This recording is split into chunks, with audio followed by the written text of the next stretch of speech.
Hey, Levi. Nah, I was late. I had to go to the bathroom. I had to go to the bathroom and do some things, so I'm a little late. A little more than 5 minutes it took.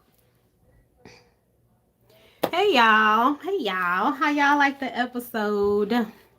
Oh, actually, before I get into that, I just want to make this announcement right now for the people that catch the replay of it of the live.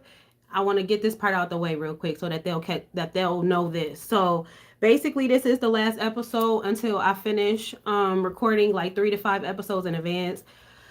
So I estimate that episodes will start dropping weekly in spring, summer the latest. So I would say like 3 to 6 months. I know that sounds long, y'all, but time flies. Like from when I started casting for the show, that was a year ago.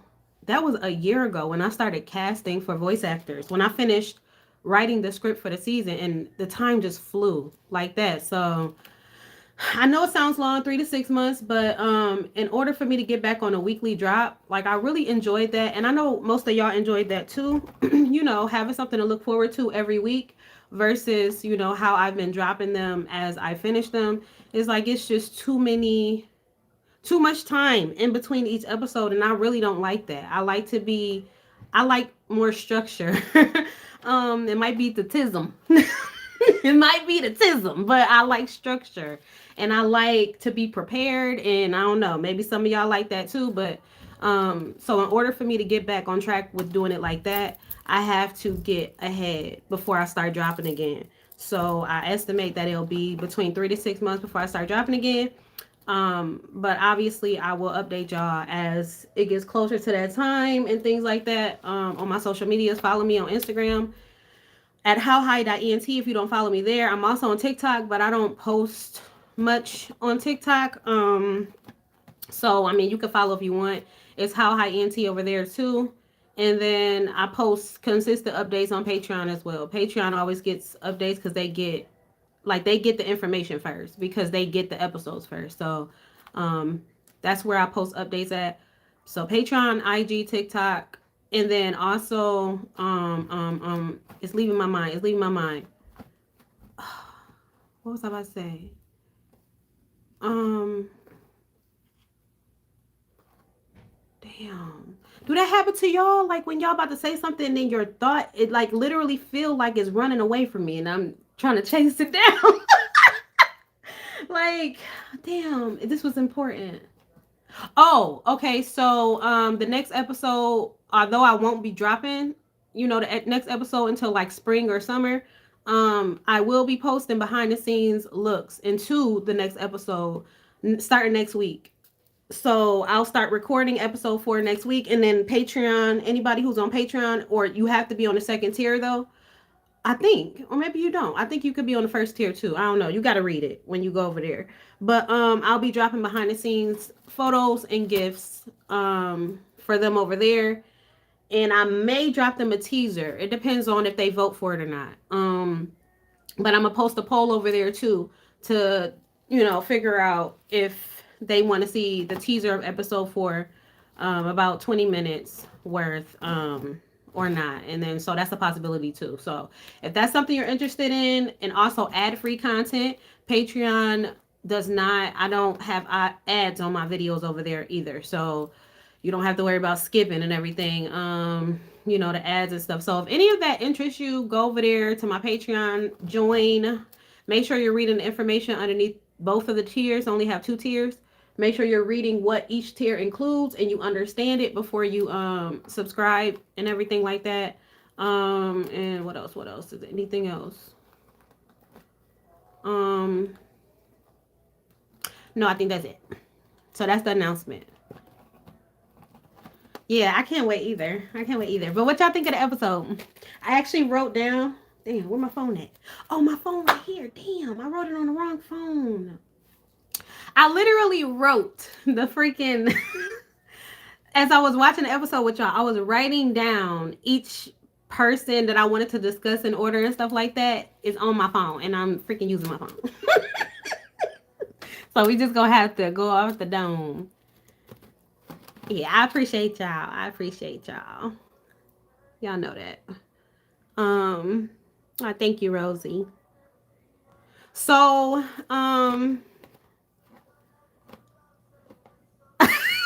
Ja, don't start. Don't start. Because y'all not about to be going in on Aaron like this because he don't deserve it. Y'all being shallow, okay? Just because he bald head. Okay, so let's go down the line. So it started off with Aaron and Percy. They work together. That has been found out during their conversation. They work at the same job, but they never really had a conversation. They never really were like buddy buddy or anything like that. And so this was their first time really hanging out and having a real conversation. What are y'all thoughts on their conversation? What are y'all thoughts on that scene in general between Aaron and Percy? Yeah. Trauma bonding and all. But the thing about it is, sometimes you just gotta let it out. Because if you could look around, if you look around, who do Aaron got to talk to? I mean, he got what's his name? His cousin. He got Tyler, but do you think Tyler is the type of guy that you can really talk to, like get emotional with and stuff, and kind of let your guard down with, and don't have to feel like you super tough with? Like, probably not.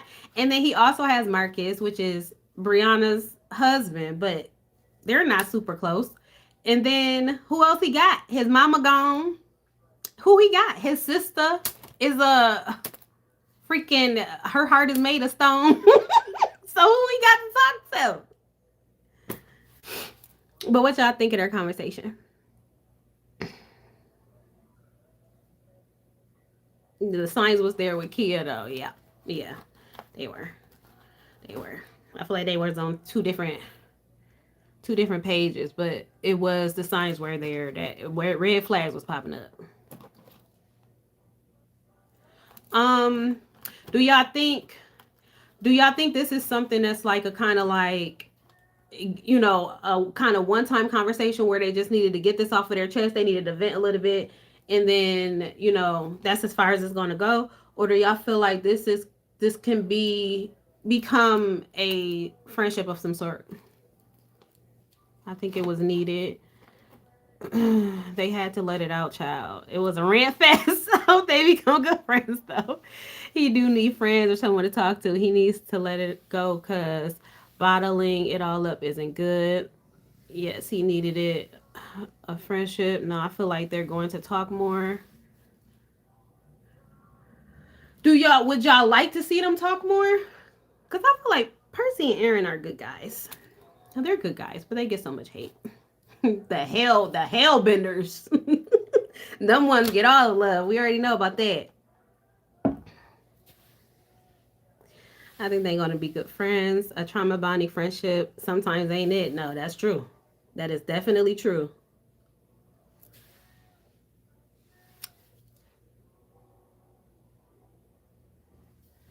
I feel like when it comes to I feel like when it comes to like the term trauma bonding, I feel like it depends. Like it could, I mean, I feel like it could be seen as that. I feel like it could be seen as trauma bonding because this is a situation y'all both experience, similar situations, and y'all feel like y'all can relate to each other. To somebody that understands your situation. But it could be seen as trauma bonding. I feel like where it can become sort of a trauma bonding connection is if this is all they talk about. Every time they're together, it's just talking about trauma. It's just trauma dumping. Now that's where it can become kind of blurred. But yeah. Percy get hella hate. Percy been getting hate since he had that attraction to Shaniqua. He be getting hate. Um. Yeah. I mean, they talked about darts afterwards, so maybe they may be cool later on. They are tough. Yes, they are tough on Aaron. Now his sis, I don't like her. Yeah, they ain't tough enough on her ass to me. You like go to therapy or something. You say it. I mean, that's something that's easy to say, but I mean, sometimes it's not that easy for everybody.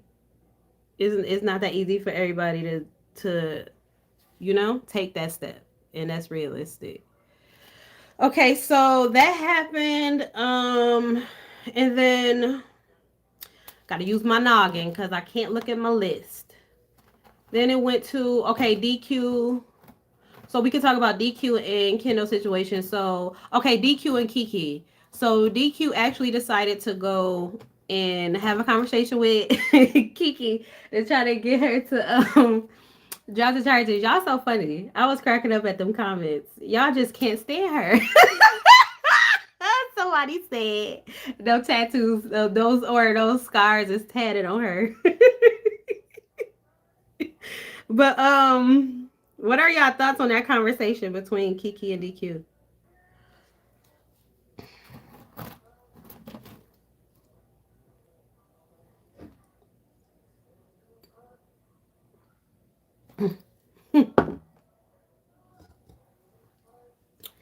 Nah, I think I'm doing good so far. Getting it off of my using my brain. Ah, real Levi. Do y'all think after everything she would have came out and said, I mean shit, you never really know with Kiki, honestly. But after that beat down, y'all think she would have asked that like flat out? I don't know. I don't know. I don't know. She seems sleazy like that. Oh my gosh. And y'all was talking about DQ was trying to manipulate. DQ was trying to manipulate. He was trying his hardest off. 14. He's not good at that, which is a good thing. Which is a good thing. But that's not DQ's strong suit, obviously. Because it just wasn't working in the moment. I mean, he was trying his best to have a conversation with Kiki to drop them charges. Still face. um Honestly, if it was me, I would have. So I know she thought about that. Oh my God, DQ needs some lessons from Kendall. So okay, so I saw like kind of like separate opinions in terms of like when DQ decided to reach out to Kiki. Some people, I saw some of y'all comments in the chat like no. Other comments was like yeah. Did did y'all agree with his decision to actually reach out to her? And if not, if your answer is no, what would you have done in his situation to help Kendall? Yeah, he was trying. He was trying. I was like, thank you. He's just so genuine. It's like he ain't no player, which is good. That's good though. That's good. He got a good heart.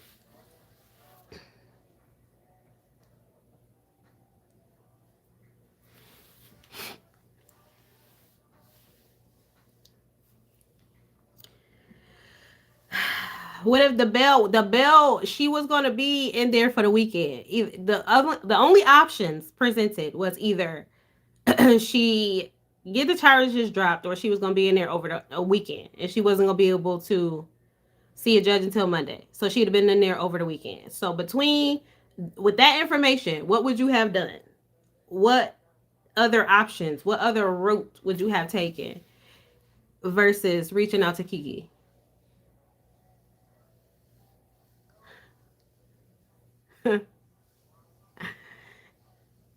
Is honestly valid, but this would have never happened if he wasn't too damn friendly. Yep. Mm-hmm. Mm-hmm. Very true. Cause and effect. I was sneaker out. Oh my god. Okay. um. Okay, and then so since we're still talking about them, okay, so later that night, Kendall ends up showing up, um, because it was Kiki decided obviously to drop the charges, so Kiki was able. I mean, Kendall was able to get released and go home. Um, DQ and Kendall had a little conversation. He was honest about him reaching out to Kiki and everything. What are y'all? Oh man, what do y'all anticipate is going to happen because they seem like they had a little moment, you know, they had a little moment where this progress is being made. What do y'all anticipate is going to happen between Kendall and DQ moving forward? Do y'all feel like this is like the first step towards them rekindling their relationship and working on their relationship? What do y'all think will happen?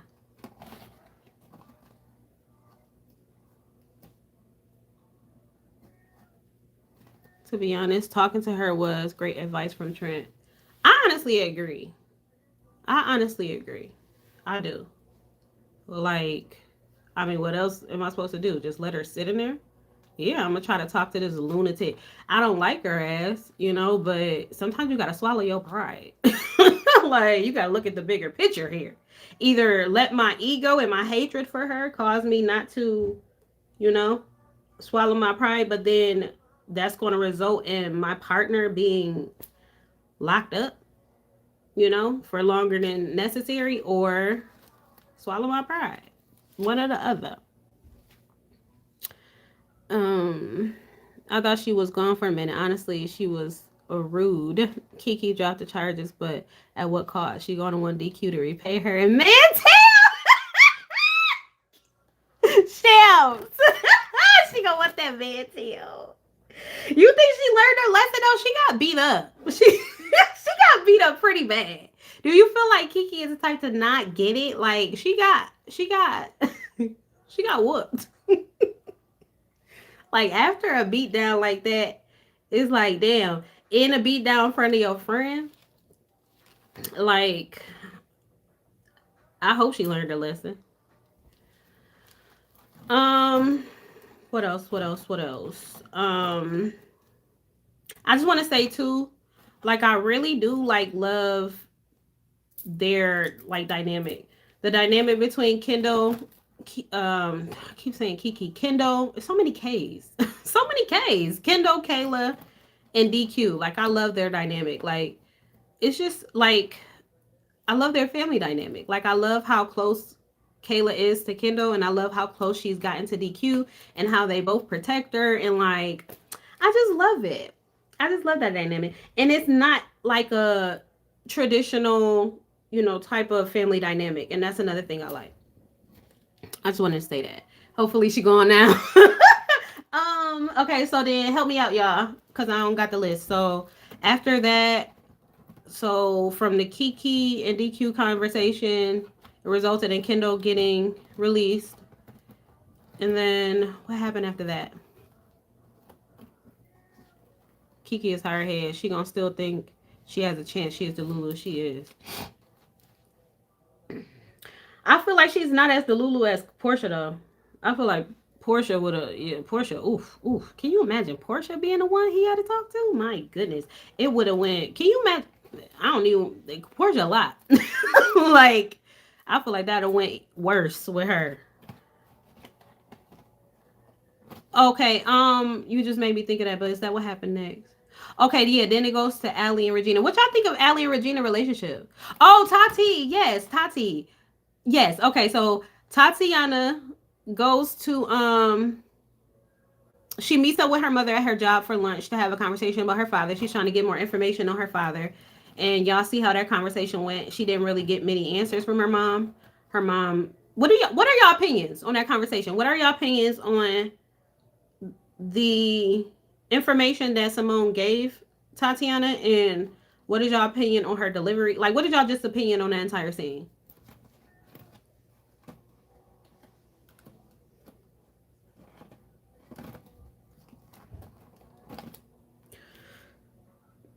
Excuse me. Excuse me. That is not ladylike.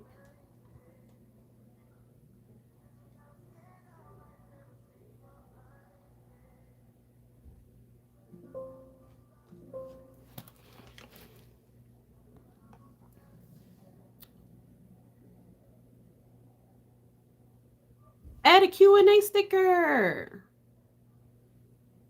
Oh, I can add a Q&A sticker, y'all. Look at me exploring while y'all type. I'm gonna just post this. I just want to test this out. And I'll be answering questions after the recap. If it's still up here. Can y'all see the sticker? Can y'all see that sticker? Oh, no, y'all can't. Can y'all see it now? Y'all feel blind with these contacts in, which is so weird because I feel like I'll be squinting with these. These words so small, y'all. The mother clearly still hasn't healed from Teddy, and it makes sense. She low-key is bitter sometimes. Her mom should have had more of an open mind. I know that she's hurt from what Teddy did to her, but I don't know what I'm what I'm trying to say. I get it, Levi. I get it. Simone is upset with herself, and she takes it out on Tati. Yes, to ask me anything. Okay, so that's gonna be for. I mean, I guess y'all could ask. I don't know. Y'all could put it in. I'll answer them eventually, but I am going to be answering questions at the end of the recap. But yeah, it does. Yeah, so y'all feel like it seems like she's a bit bitter about the situation. It does seem she's yeah, she seems very like, Mom, relax. I just got some questions and I deserve some answers. Why are you yelling at me? Like, she's a little bit aggressive. She is a little bit aggressive about that situation, but she did say it's a bit of a sensitive topic, so it's clearly something that triggers her. And then the episode ended with Tatiana writing in her diary, which gave a little bit of a Moesha feel to it. I liked it. But so she's just talking about her feelings and everything, about not getting many answers about her dad and everything, and trying to figure out how she's going to move forward without knowing everything that she feel like she needed to know about him, and why he left. And then her mother calls her, and it ends with her mother basically opening up to her about, more information about her dad. What are y'all, what am I trying to ask? How do y'all think Tatiana's storyline is going to play out? Do y'all feel like she's, like, what do y'all, I just want to know what y'all think. I don't know exactly what I'm trying to ask. I just want to know y'all feelings and y'all thoughts on that whole situation. The whole father leaving and all of that. I know, I get it, Levi. That's why I said I understand you, because I be like that in real time. In real time. She was aggressive, as in, how dare you ask me about Teddy, right? How dare you ask me about your father? What the fuck? What you mean?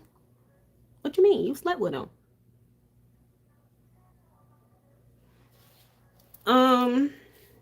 Yeah, what y'all think? What y'all think is, how y'all think that's gonna play out?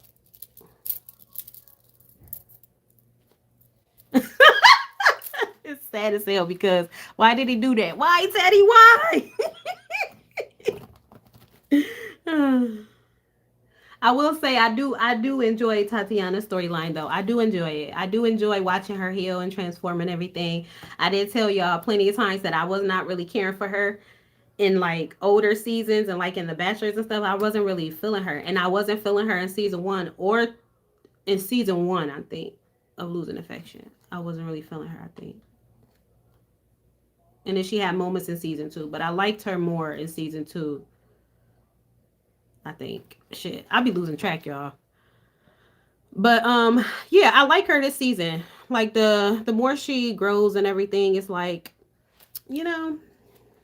Tati has grown on me. From the way the ending went, she may reach out to Teddy and get his reasoning for leaving. I like her mom wasn't fully honest. It's like she left some things out, and Tati probably going to investigate herself. I don't know. Ooh, that's interesting. I'm waiting to hear Teddy's side of the story. No, Tati's storyline has me hooked right now, right? Good. Tati is on a healing journey. She wants to know her other parent, as any child would. Be curious about their other half. Yeah. Like, rightfully so. She deserves to know. She deserves it. So is anything else y'all want to add about that before I move on to the next situation, which I'm trying to think of right now. What happened next? Okay, I got it. I got it in my mind. Y'all got anything else y'all want to add though before I move on?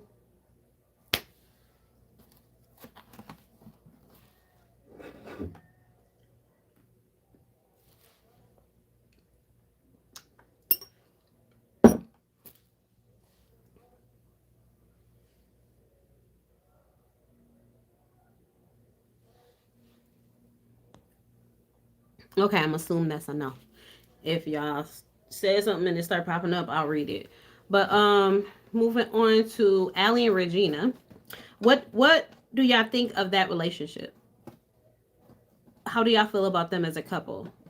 And do y'all feel like it's a relationship that can sustain itself? And do y'all like them together? What's y'all opinions on them?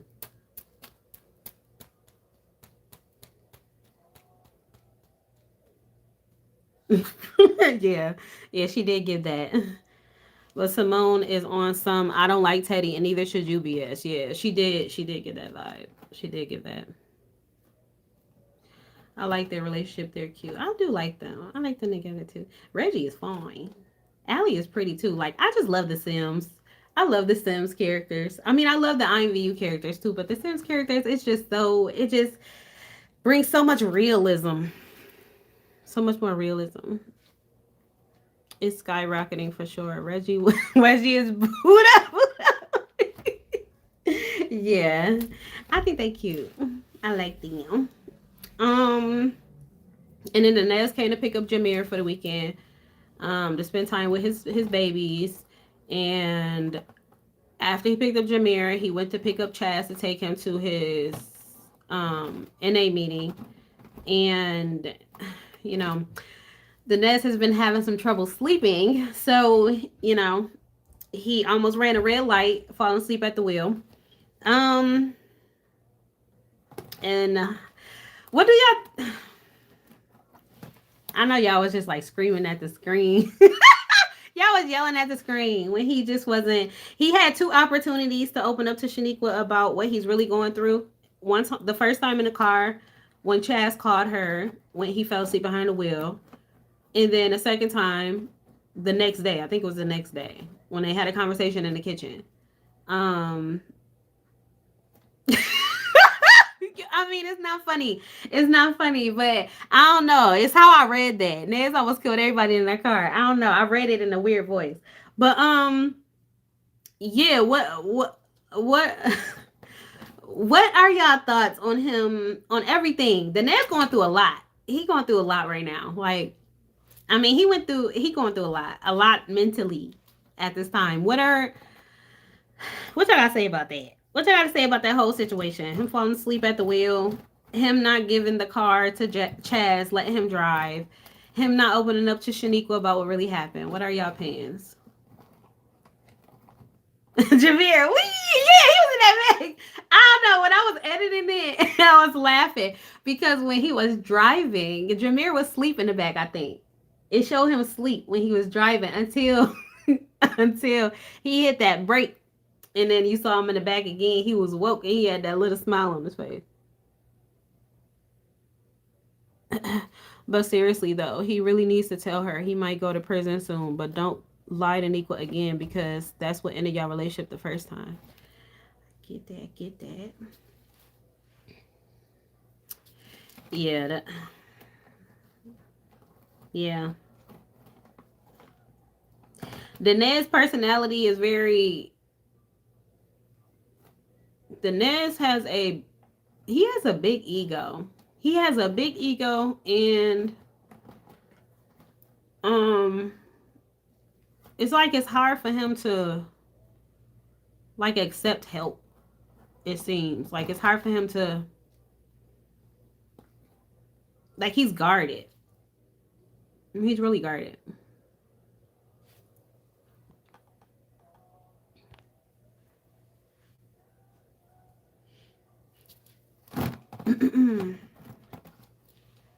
What do y'all feel like if okay, and if y'all were in Dinesh situation, that's what I always want to ask y'all to make it more personalized too. If y'all were in his situation, would you have told Shaniqua the truth? Would you have opened up about it? Um, Zane would show in episode 4. Zane is going to be in the next episode. Jaquise is going to be in the next episode. Um, Kia, Corey, Diamond. And that's all I could think of for the top of my mind right now. It's more, but that's all I can really think of right now.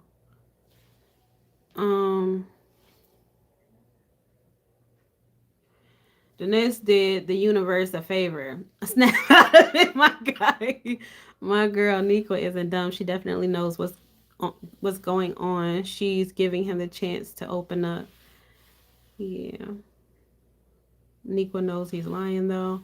Honestly, I probably would tell her because I can't hold something that serious inside at all. Right, Levi, that's me. That's me. I'm too honest and transparent. I'm too honest. It's like goddamn. I'm too genuine and honest. I'm like, hey, like hey, if it if it land me locked up,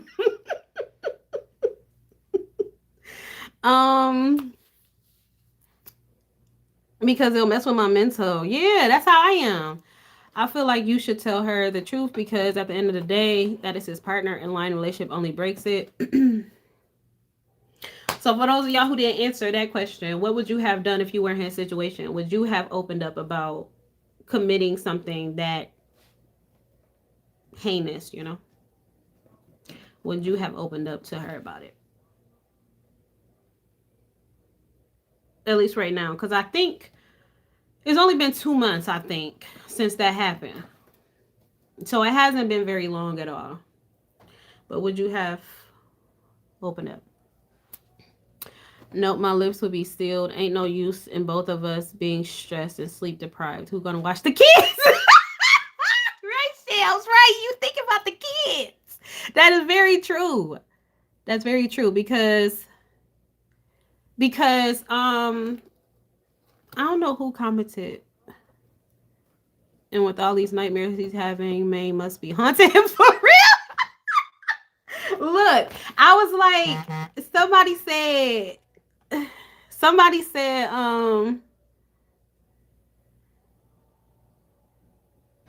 I mean, it's going to come out eventually. That's how I see it. Somebody said, I don't know who said it in the chat. I know y'all was getting frustrated with him not opening up though. But when you really think of it to be honest, if he were to tell her, then she's affiliated with the crime.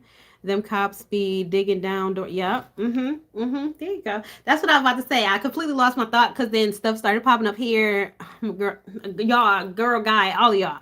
My brain just be scattered. But that's what I was going to say. Like, realistically thinking, it's like, it's not just about necessarily honesty in a relationship. Because, yeah, honesty in a relationship is necessary. But when it's like, this is a big thing. This isn't like, yeah, like I quit my job or something. This is a big thing. Like, this is a crime, a major crime.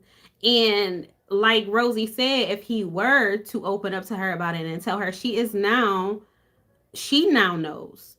So if she doesn't speak up about it, then she can also be facing some sort of charge. You know what I'm saying? So that would be putting her in a bad compromising situation as well. So you can look at it that way from his standpoint. That's how I can understand it from his perspective. Like, I don't want to get her involved in this. I don't want her to carry it, like if you think of it like that. But then at the same time, on her end, I understand her perspective too. Like, I just want to be there for you.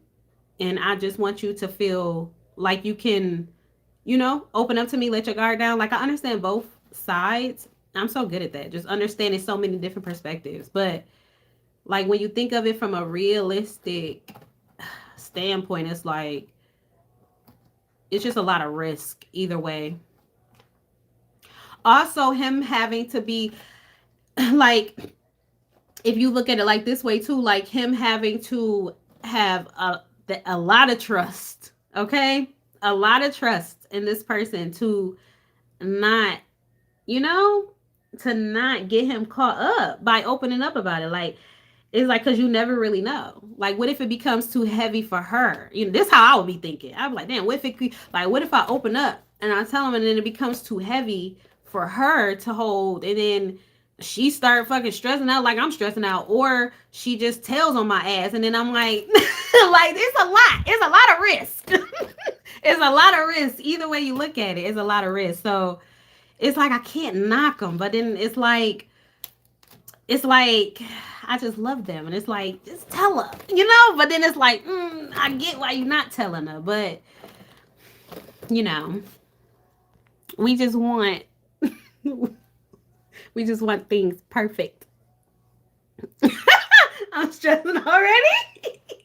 This gonna be a good season, y'all. I'm so excited. I'm so excited to get back to weekly drops. Like, I miss coming on here weekly. I miss sitting with y'all and watching with y'all in the premieres weekly. I miss us bonding weekly. Especially, I feel like it's very, side quest I just went on right now that I'm doing right now. But I'm trying to say that it's like, it feels like, especially in this time that we're in right now, it's just a lot happening. Like, it's a lot.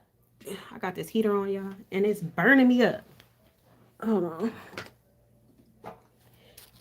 It's like, this time that we're in right now, it's just a lot of stuff going on, a lot of low vibrational stuff that could kind of, it could weigh heavy on you if you let it, and I feel like having something like this to look forward to, coming together weekly and just vibing and kind of just enjoying ourselves together, enjoying each other's company and stuff. I feel like it's just so, it makes me feel good. At least it really makes me feel good, and it kind of uplifts me, because I was in like low spirits today, y'all. Heavy. Feeling a bit heavy with everything that's going on in my state. And so I was just feeling a little heavy, but watching with y'all and now chatting with y'all on the live and everything and recapping with y'all, it's just bonding with y'all. It is uplifting, and it does lighten the load a little bit for me. And I'm pretty sure it does that for some of y'all too, So I just feel like it's important. I feel like it's, especially at this time, it's a positive thing to do and to get back to. So I'm working my ass off to get back to them weekly jobs with y'all so we can make this a consistent thing. But okay, back on topic. um these first 3 episodes have been the calm before the storm.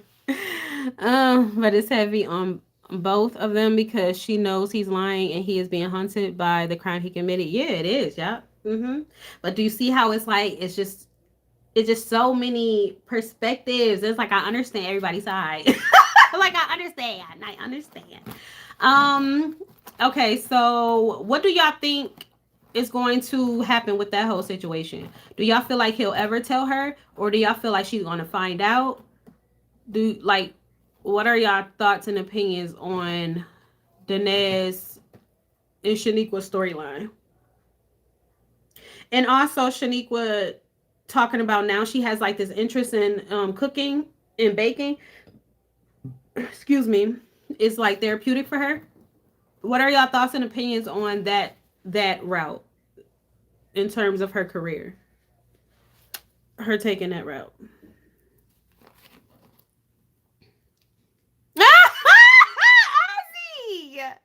Maine is now Danez's new sleep paralysis demon. He is haunting the hell out of him. Like, goddamn, you gotta kill his ghost too. Ooh. I don't know if I can say that. You gotta unalive his ghost too. He a demon spawn. She knows Nico's gonna have his bag. Do you? Yeah, that's a good question. Do y'all think that if he told Niqua, or if she found out, either way, like what really happened, do y'all think she would be supportive of him? Do y'all think she would be able to like what do y'all think she would do with that information? Or how do y'all think she would respond? Cops may take her, and since she got her fingerprints on that gun, and then Danez is going to come in and say he did it. That's my guess. Oh.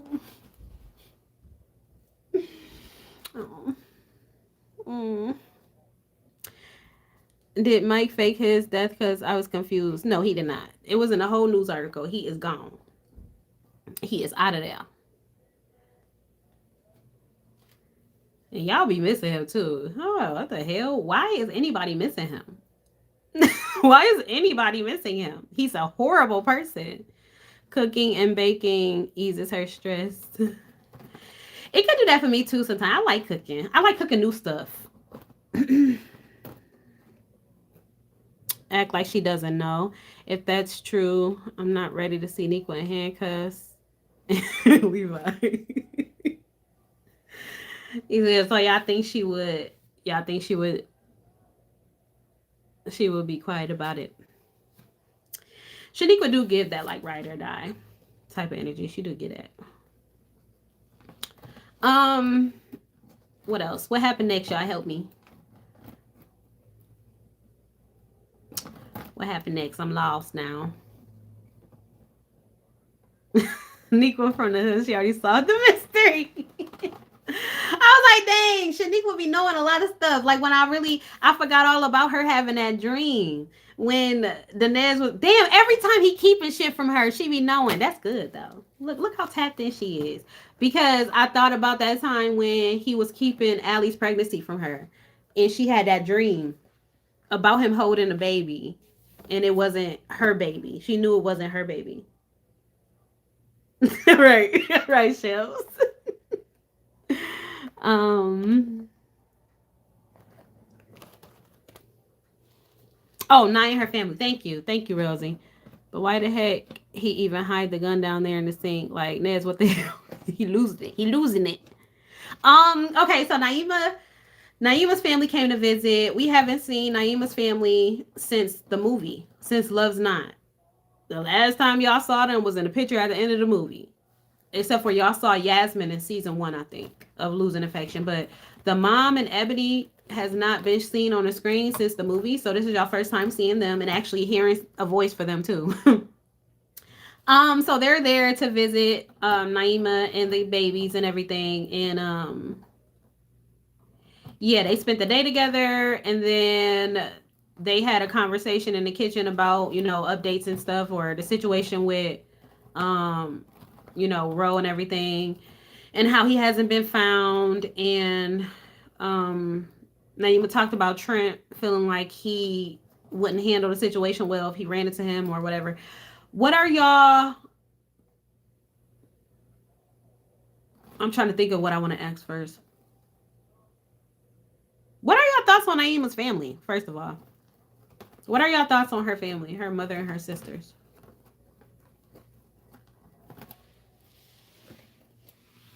Naima did tell her family that Mike is unalived, so that's why I'm a bit confused if he's unalived or not. Yeah, he's unalived. I didn't show it. I don't show every little detail, y'all.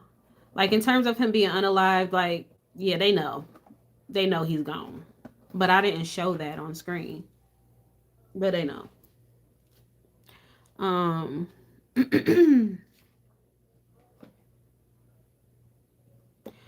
Niqua has super psychic powers now. We bring Amir into the show. Listen, when I was bringing all the characters together for Losing Affection, like season 1, when I had decided to end the Bachelors and bring all these characters together and stuff for this show, I was like, damn, because I was trying to bring them together from all of my shows, and I was like, damn, Mirror. I was like, no, I can't do that. I can't mix Mirror with Losing Affection. That's not gonna go right. Like, she gonna be up in there flinging people to the wall.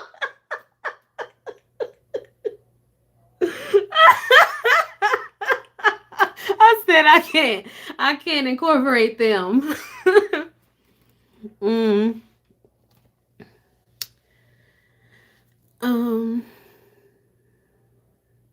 Mike was the scum of the earth. I'm glad he offered himself before someone imprisoned for him.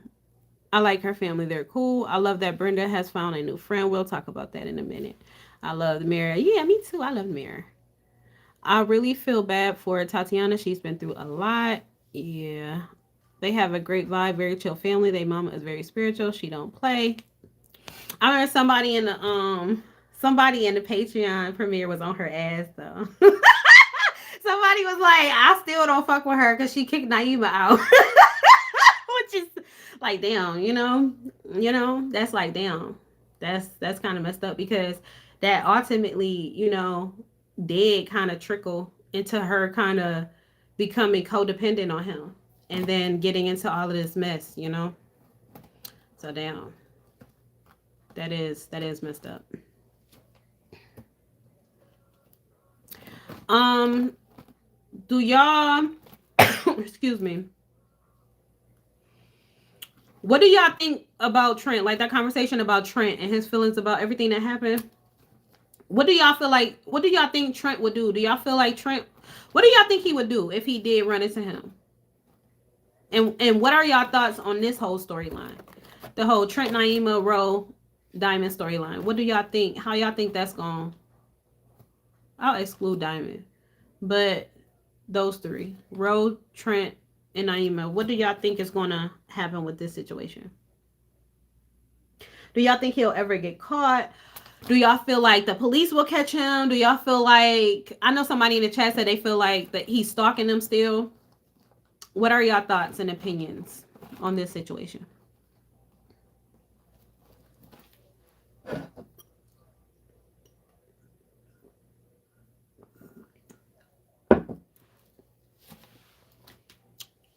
Trent might unalive him, to be honest. I don't know how he gonna do it, but he might do it since the police taking too long.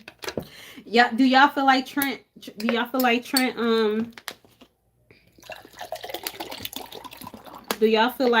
is that type of guy? Do y'all feel like he would, it would be another Denez 2.0? No, I don't know I don't know what that is. Um I feel like Ro will come back and do something bad to Diamond.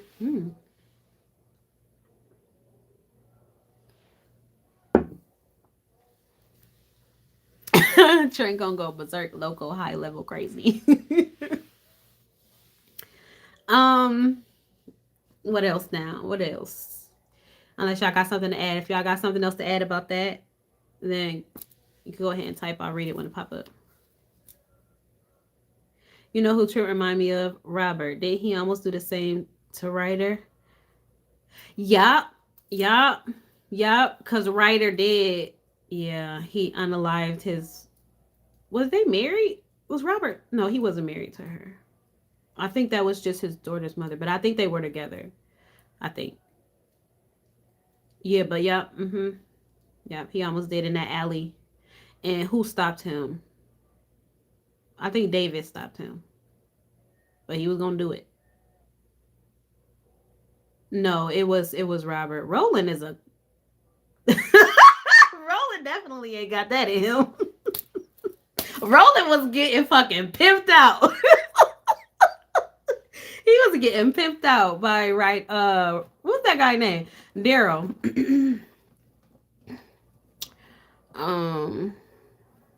Will you bring back Tracy? I loved her. Bring her back.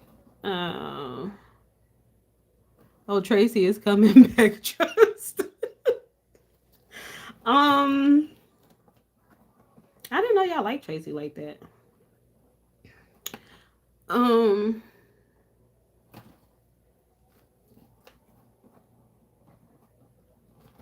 Right. It's so many. You know what? It's so many letters, period.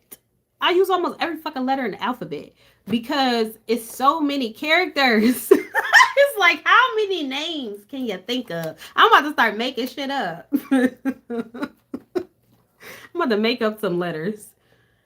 But yeah, it was Robert. Where we left off at? What were we talking about? Oh, Trent and them. Okay, so then what happened after that? It moved on to Brenda, I think. And then another Robert with the E instead of the U. So Brenda goes to the store and buys a buys a lottery ticket. Because we know Brenda not good in corporate America. She's not good. She's not good at her job at all. So while she's trying to while she's in the store, she meets Taj. who was also a stripper at her bachelorette party, and they exchange numbers and they go on a date. But before the whole date situation, Brenda's kind of in her head about it and not sure if she should actually take him up on this offer because she's still in her head about Tariq, and she's feeling kind of torn because all of that stuff. She's still feeling kind of a little bit of stuckness with that situation. What are y'all thoughts and opinions on Taj? What do y'all think of Taj? I'll start there. What do y'all think of that character so far?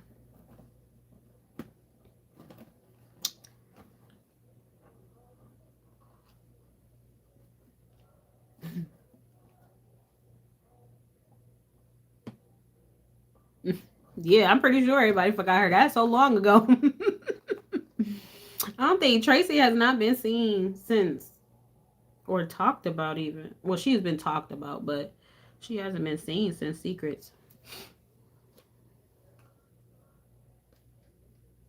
Yes, thank you, Rosie. It's up. You can rewatch it. If you want to watch it without ads, go to my Patreon. Um, Tosh seemed cool. I like him. Do y'all?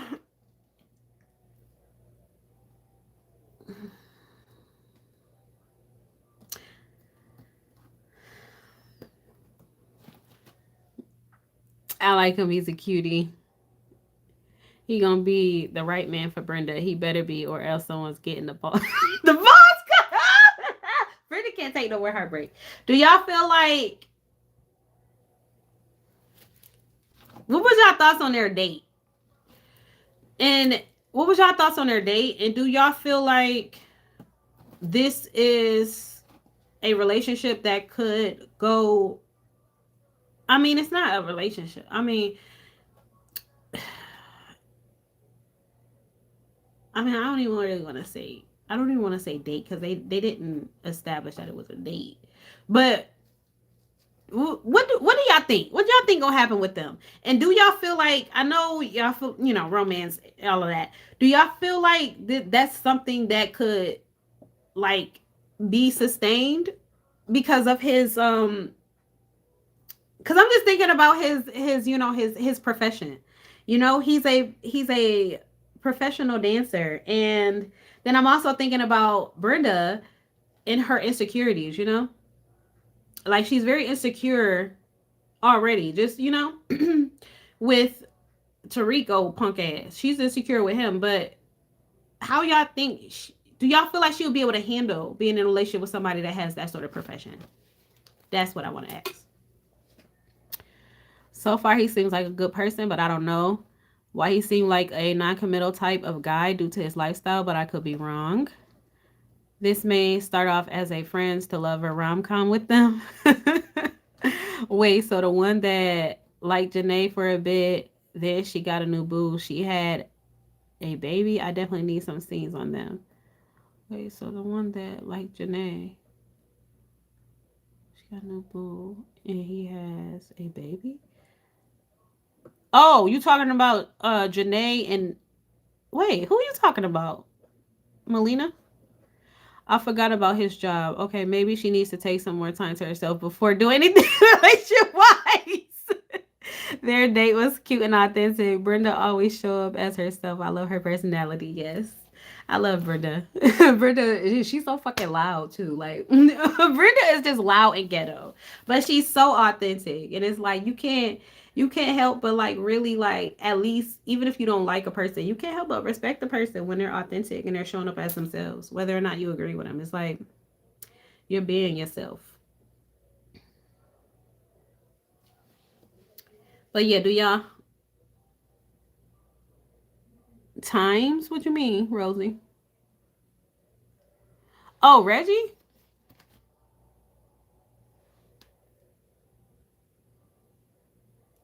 Oh yeah, yeah, that's Regina. Yeah, yeah. She's dating Allie. Yeah, yeah, yeah. She's dating Allie now. Um, yeah, do y'all feel like Brenda will be able to to handle being in a relationship with somebody like that? Because Brenda was giving very nervous vibes, which is interesting because Brenda is usually very bold. Like when I looked at it, as I watched it, I was like, I remember how Brenda was in The Bachelor's. Brenda! Do y'all remember how she was in The Bachelor's? Brenda was so, oh my God. She had no filter, which she still don't have a filter, but she was just, she gave more confident, you know? Even though she had insecurity, she still gave more confident because in The Bachelor's, she was attracted to, who was she attracted to first? I think she was into Jaquise first. Yeah, she was into Jaquise first. And then Jaquise basically directed her to DQ. That didn't work.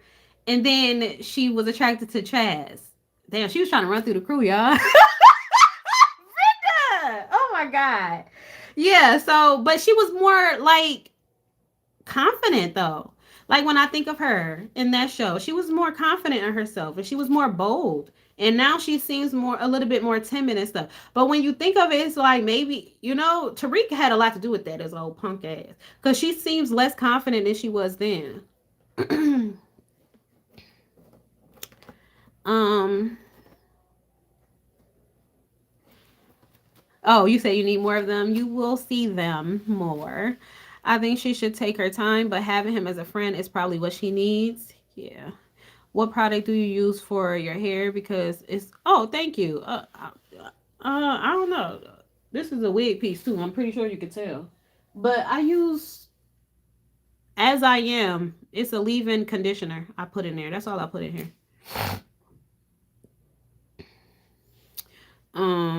Hey Denise. Because you see, she couldn't even talk about herself when Taj asked about. Yeah. Aw, Brenda. And then I'm loving Brenda more this season too. Like I always like Brenda, but I don't know. Brenda, like I want to be her friend. I want to be her friend. All I know is he better stop calling her phone. Okay, what do y'all think? Okay, give me 1 second. Let me read this. So she was kind of shy, but it's only because she was surprised he was interested in her. When she met Tariq, she was catfishing. I know. Oh man, what a time. Do y'all Oh, okay, so Tariq. So Tariq did call her phone. She ignored it. Do y'all feel like what do y'all think gonna happen with that? What do y'all think gonna happen with Tariq and Brenda and the whole Taj thing? You definitely gotta watch Breakout. Is a sense. Yeah, I know. I've seen some episodes of it. I've watched some episodes. I like Taj because he's getting to know her on a friend level instead of her jumping on his bones. Brenda Hart is just hurting.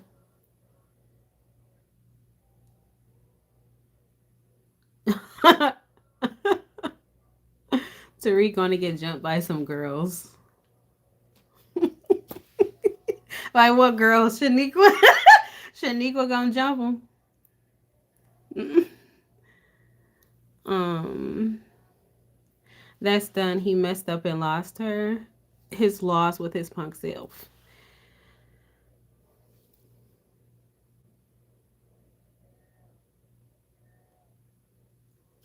Um,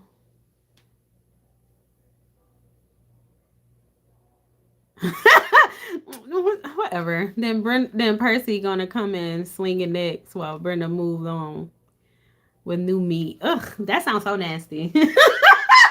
That is so nasty sounding. Um. Okay, and then what happened after that? What happened after that? I hope Brenda gets over Tariq and fast. That's how she talked. Um, I feel like that's all that was shown. I feel like that's all was shown. So unless I'm missing something else. If I'm missing, oh, thank you, Rosie. Goodness gracious, yes, Aaron and Bree and Levi. Thank y'all. Thank y'all. Um, do I have faith that Brenda will ditch Tariq? That's to be determined.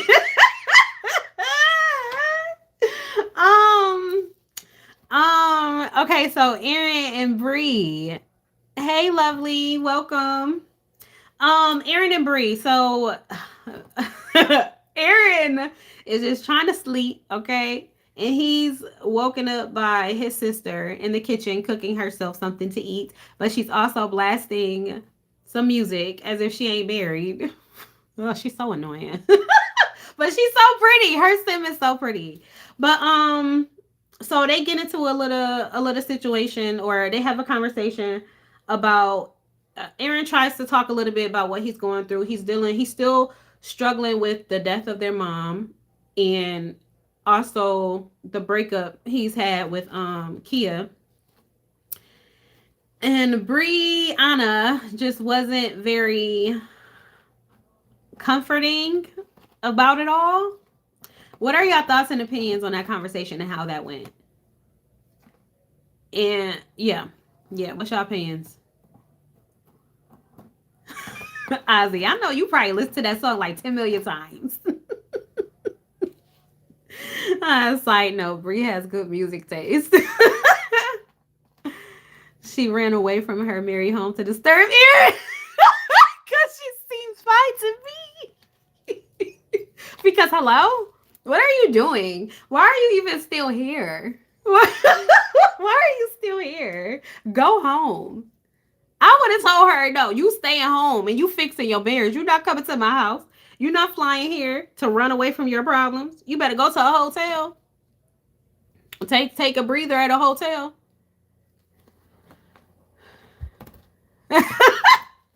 I knew it. I knew it. She should have been more comforting towards him. Your brother is going through stuff. Be supportive. Yeah, Aaron is going through a lot. Aaron is going through, yeah, it seems like it could be depression. Just simply because of how messy his house is and stuff. He's just going through a lot. And he's sleeping a lot. And yeah, oh, Aaron. Oh. Now I want to hug everybody this season. I just want to hug everybody. Breeza, do it and move on person. Yeah, she's a lot. She's a lot. Do y'all feel like her response to her, like, what do y'all think of her response or her reaction, or like how do y'all feel about her, how she's handling the passing of her mother? Go home, Roger. Oh, that's so funny. Cause look, Roger in the back. That's damn. That's hard. Damn, y'all feel. I feel so special. This, yeah, right there. Right there, Roger, right there. Go home, Roger. I used to say that to him. Thank you. I'm not good. Easter. I'm gonna just call you Easter. Thank you. I hope you liked the video. Like, actually liked it.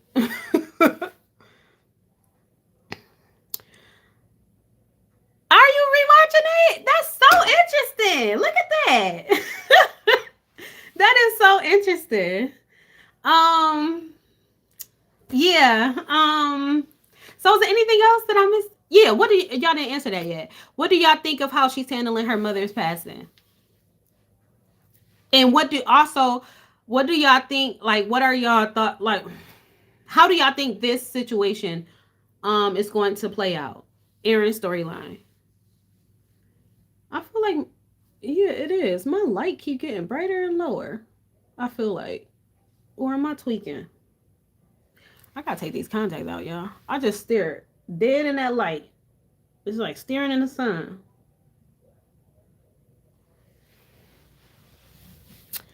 Um,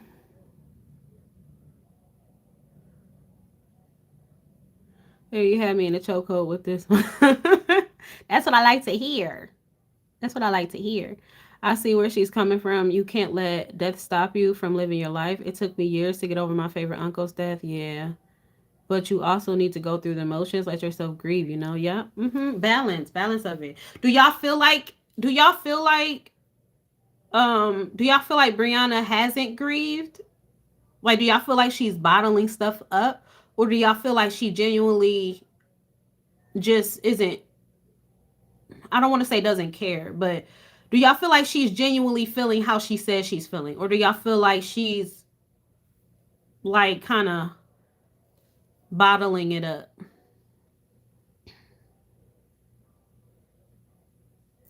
She definitely didn't put much emotion to it since she said her mom didn't give her much attention. I believe they are both processing grief in different ways. Bree is more accepting that that's life while Aaron's still going through his emotions. Yeah. Yeah. Yeah. People have different ways of grieving. Yeah. I like that y'all pointed that out because that wasn't even my intention. That wasn't even my intention to show that, but I like that. um yeah, what do y'all, how y'all think this gonna play out? How y'all think it's gonna play out with Aaron? With Aaron, do y'all feel like do because somebody in the chat said they feel like Aaron is gonna give Kia another chance. Do y'all feel like that's something that will transpire? Like what do y'all think is gonna happen with all of this?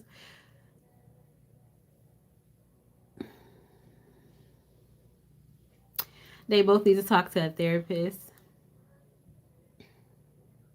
She's acting unbothered, but she's very much bothered. You better not take her back. Maybe she doesn't know how to grieve over someone that didn't really treat her as a daughter. Because I would be the same way if I was her. Yes, and it's like it's so many different perspectives. That's why you can't really judge people. You can't because you really don't really know all of the. You really don't know everything. I don't know. Sometimes my brain, I just be thinking about stuff like you really don't know. You really can't judge people because you really don't know what the fuck going on with them internally. You don't know their experiences. Like you can't judge them. I mean, you can, but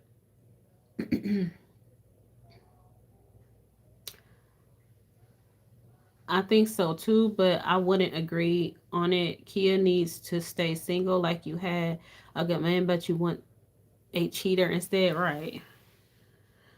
Um, yeah. How y'all think his storyline is going to play out? Even if him and Kia is like completely over. First of all, do y'all think they're completely over?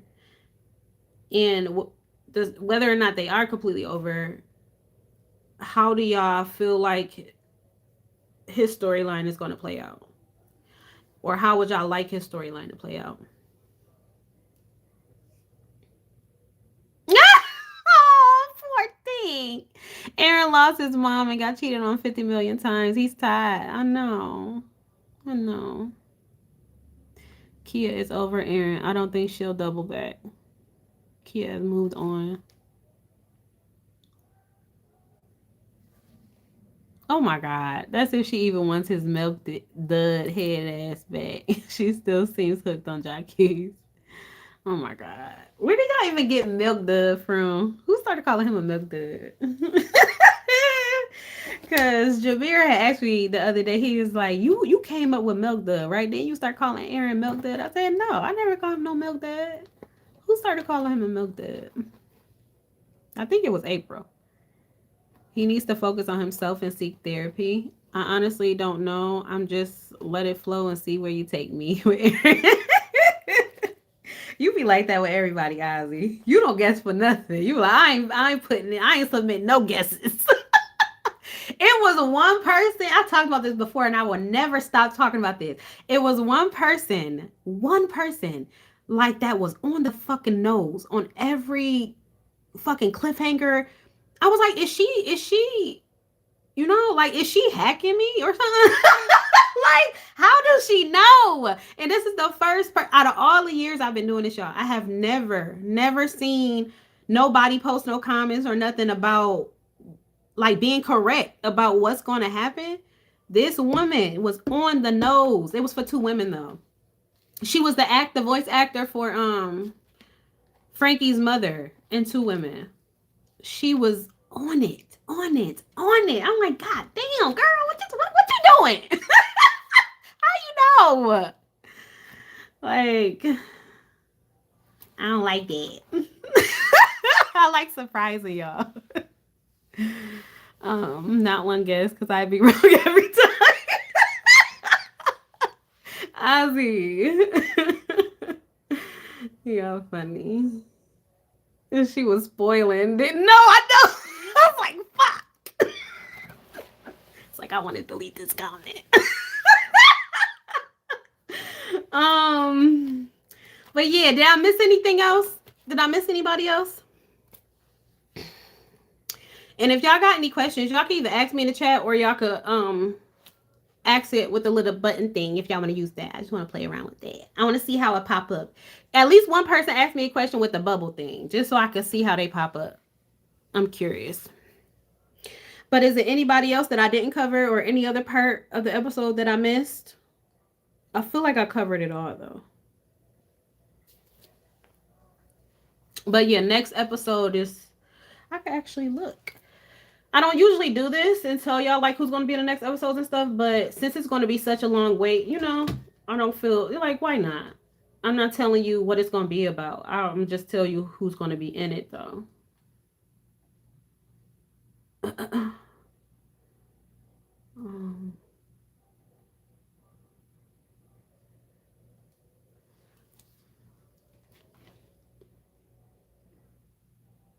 Oh yes, yeah, Chameleon. Miles and Chameleon, yeah. What do y'all yeah, so what about them? Like, I mean, Camilla did show up for him. She did show up for him.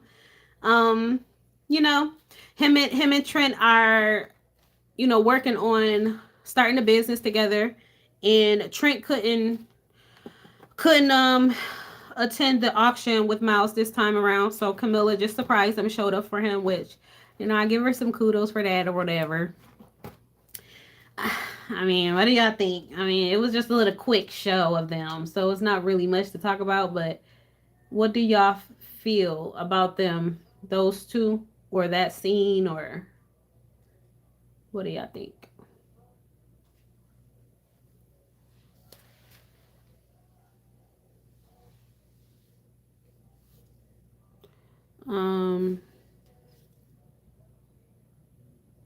My favorite couples are Trent and Naima, Denez and Shaniqua, and DQ and Kendall. My girl Tati going through it. Like, why can't she find her a good man to love her? Because she got to love herself first. That's why. Who is your favorite character in the season so far? My favorite character in the season so far right now is I'll probably have to say Tatiana too. She's my favorite character right now. Shaniqua always my favorite though. I just love Shaniqua.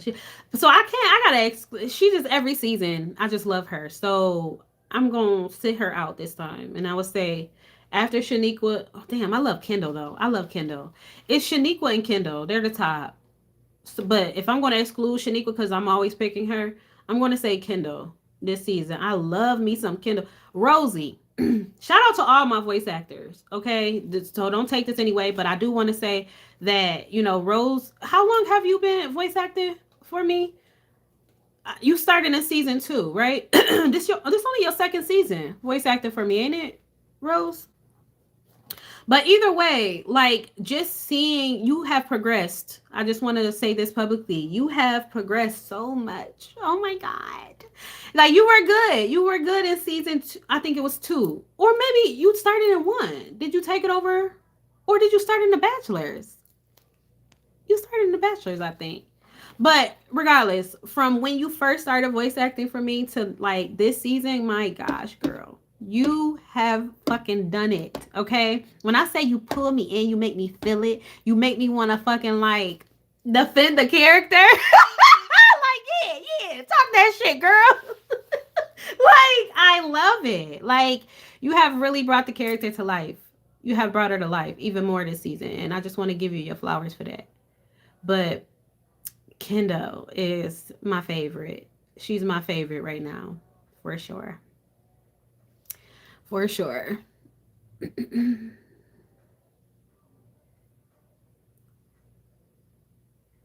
I love my Camilla. They do what they do. Sweep the issue under the rug and act lovey-dovey like they always do. Ozzy always calling it out. He always calling it out like, oh, here they go, sweeping the problem under the rug again. They do. They do. They definitely do. Um, she be switching up on him. One minute she cool, the next she doing him dirty. They out here smiling, and they out here smiling to Kiki. Then when they need to have a conversation, right? I think Kim isn't really into Miles as much as he's into her. I thought she started in the second half of season one and then got full time. No, I think she came in the Bachelor's. No, no, you came in the Bachelor's. It had to be because the person before you was the original Kendall, and she was in the Bachelor's, and she was in like either one or two seasons of the Bachelor's, and then I had to replace her, and you came in because Kendall only had two voice actors. And that girl only voice acted for like two seasons or something like that. Like she didn't voice act very long. So you had to be. It had to be the Bachelor's. I'm gonna have to go back and look because y'all make me feel like I'm tweaking.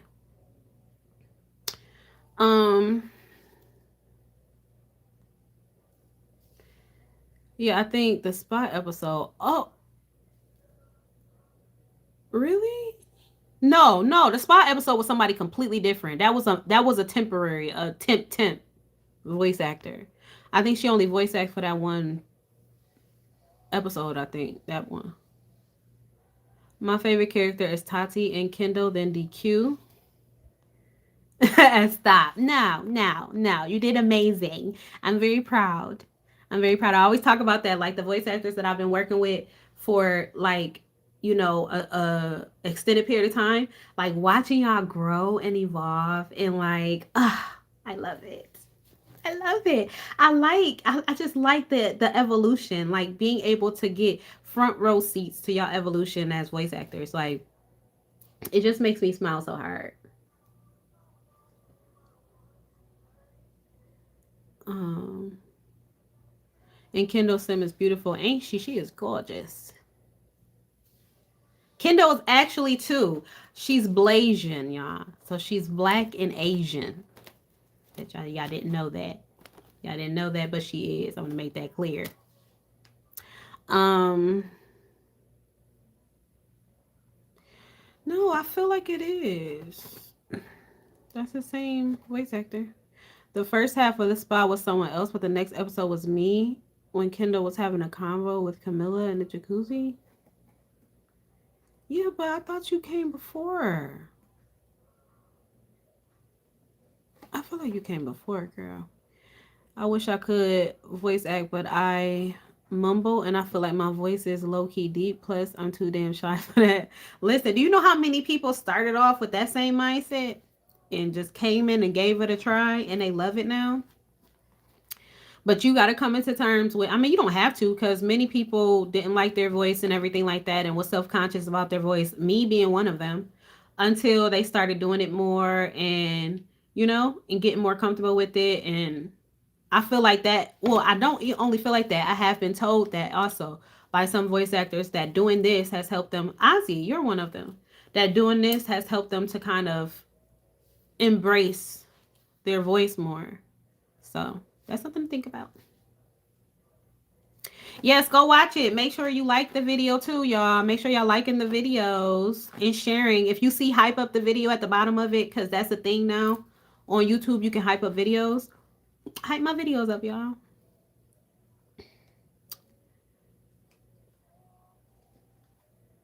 Um,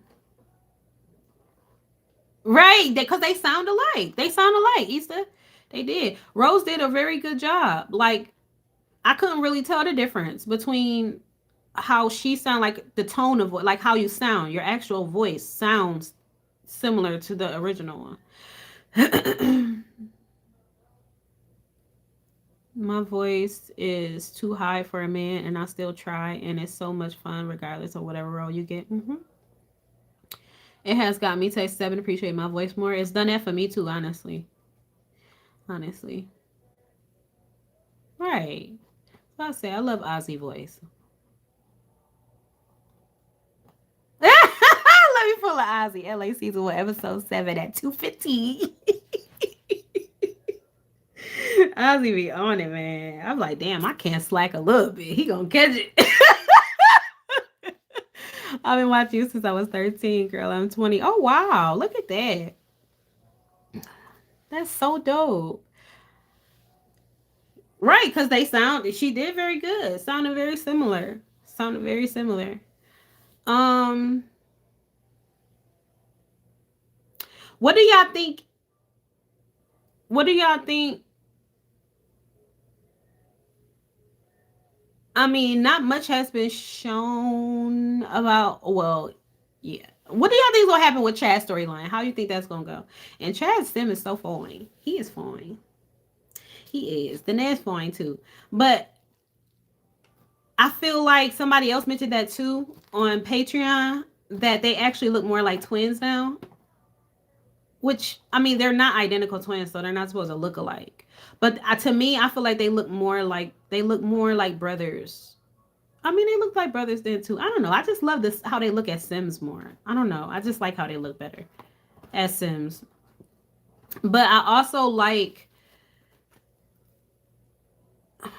like their voices too, like the voice actors' voices sound more brotherly too now. I feel like they sound more balanced together as brothers.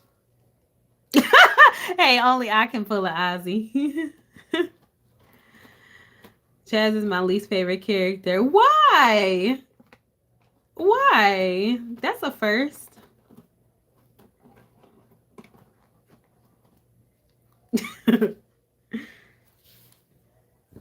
Okay.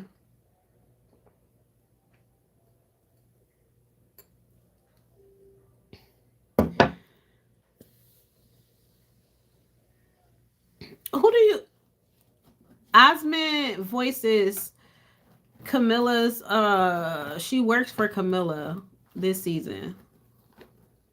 Ain't that who you voiced this time? But Ozzy also voices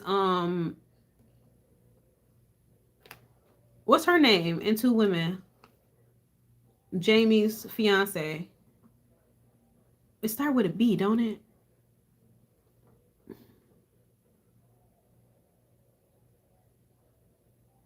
Yes, Bonnie. Yes, Bonnie. He voices Bonnie. Yeah, Chaz came a long way, man. Chaz came so far. Like, how can you not like Chaz? Even when Chaz was fucked up, it's like it was hard for me not to like him. Like he was getting into a lot of trouble and stuff, but it's like I don't know. I just like him. Like he just he was doing a lot, but I don't know. I just liked him. But I really like him this time around. Like he's just growing so much. He's so much more level-headed. It's like he's the voice of reason, and that is like a complete like polar opposite of how he used to be. Like he was never the voice of reason. Ever. Oh, is it your middle name, Rose? Oh wow. I didn't know that.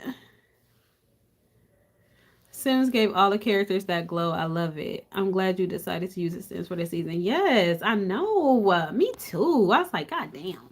I should have been came over here, but it was a lot of work to do, to do that. It was a lot of time and it was a lot. But it was worth it. It was definitely worth it.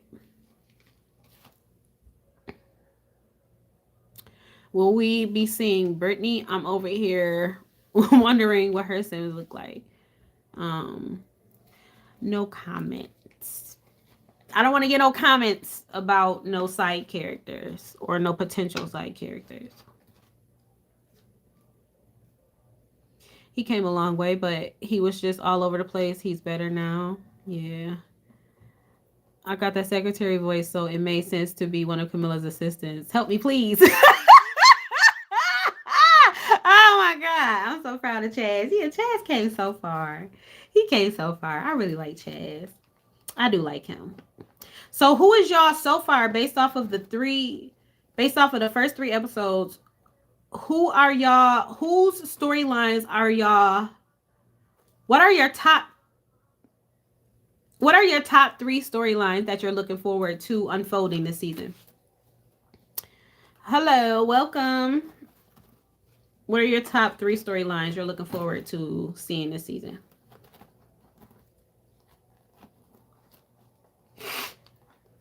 Oh, and while y'all do that, I could tell y'all who's gonna be in this episode, on the next episode. So yeah, Diamond, Yvette shows in this episode too. Corey, Zane.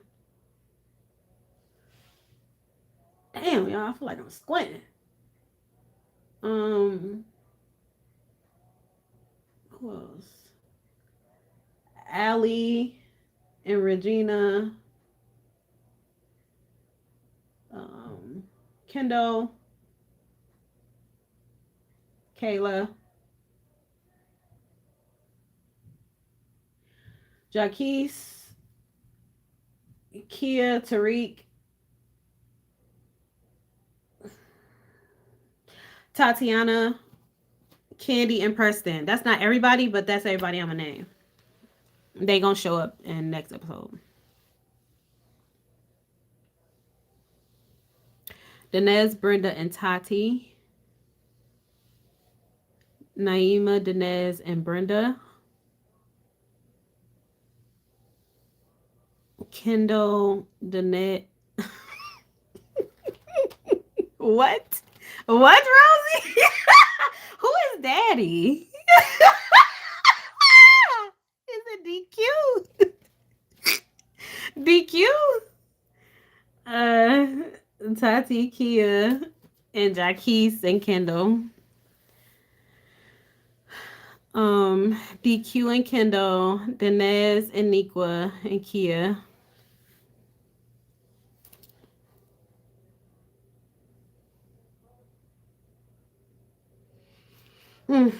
It's so much, y'all. Honestly, as I was like recording and everything and putting it all together, like I don't. It's like I finished writing a year ago, so I don't remember everything that I put in here. I really don't. I start to remember things as I start prepping for the next episode and stuff. So it's like I don't even remember everything that's gonna happen, but I do know